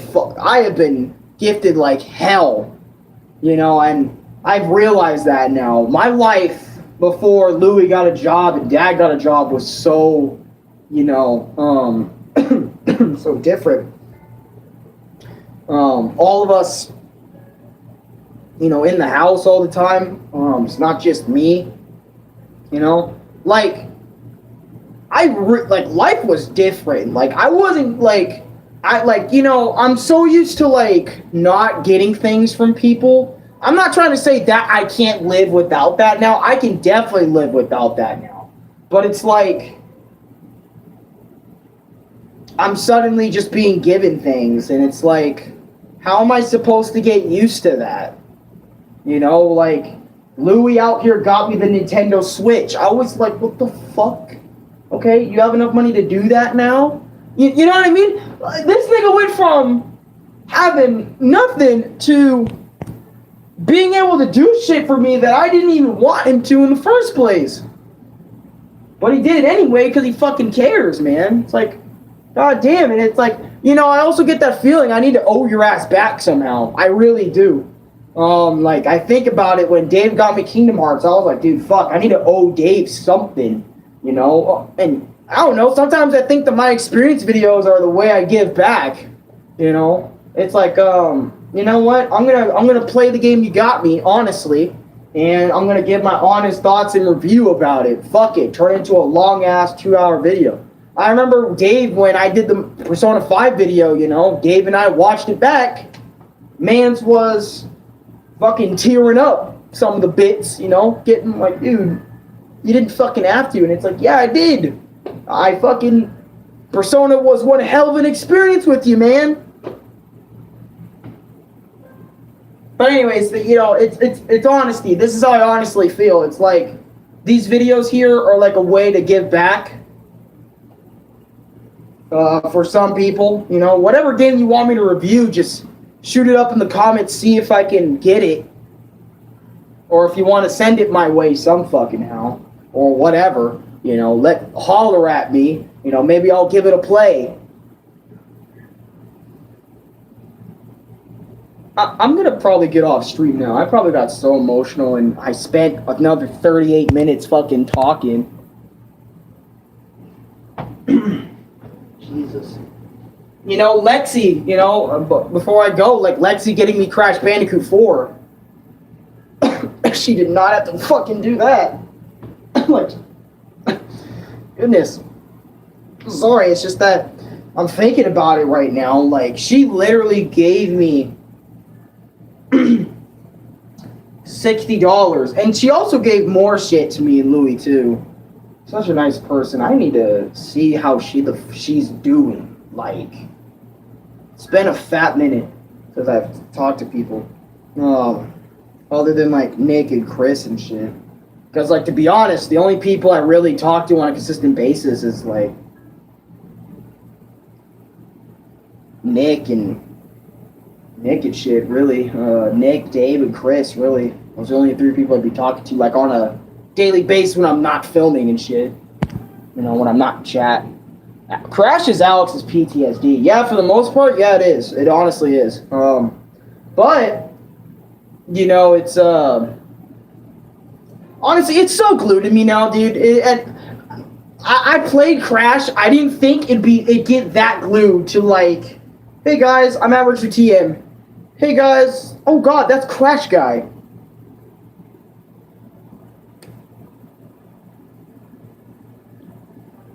This is the world I live in now, where it's like, bro, I swear.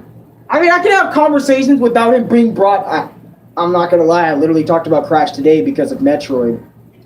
Bro. Anyways, bro, it's like, it's so glued to me because, like, you know, hey, I want to see a game that makes you rage more than Crash. Wow, Crash is really that. Because, like, when I thought about it, I was like, okay, look, I knew it was gonna be, we were gonna be, like, together, but it's like not this together where it's like, you know, there's jokes about it now, everyone knows about it. It's like, bro, I didn't think everyone was gonna fucking know about it, okay? I thought I was just gonna rage quit a few times and be like, okay, this shit's gonna die. Nope. Expect the unexpected. It's what I fucking learned. Bro, it's like, sit there. Hey, you ever heard of a Crash Bandicoot? Oh shit, Alex is about to talk about it. Yes, I've heard of Crash Bandicoot. You played? Yeah, I played the one Twin Sanity. Oh, damn, I haven't played that one, but I might have to give it a play. Oh yeah, that's right, I can't because it's only for Xbox and PlayStation 2. Like, why the fuck would you... I hate it when games get put on consoles you don't have access to, because then it's like, you have to go out and buy a new console, whatever. I don't know why. But anyways, I'm done. Alright, okay, I'm done for real. I'm done streaming. I'm gonna see you guys next time. I've been streaming for a long time, but I'm gonna go fuck off, and I'll see y'all next week. What's next week? Rayman Legends. Finally gonna be talking about my boy Rayman on this channel. Can't wait to do that. See you guys next time. Peace. Actually, you know what? My experience with Rayman Legends, what Crash Bandicoot 4 should have been for me. That's what I'm going to title it. Alright, peace out.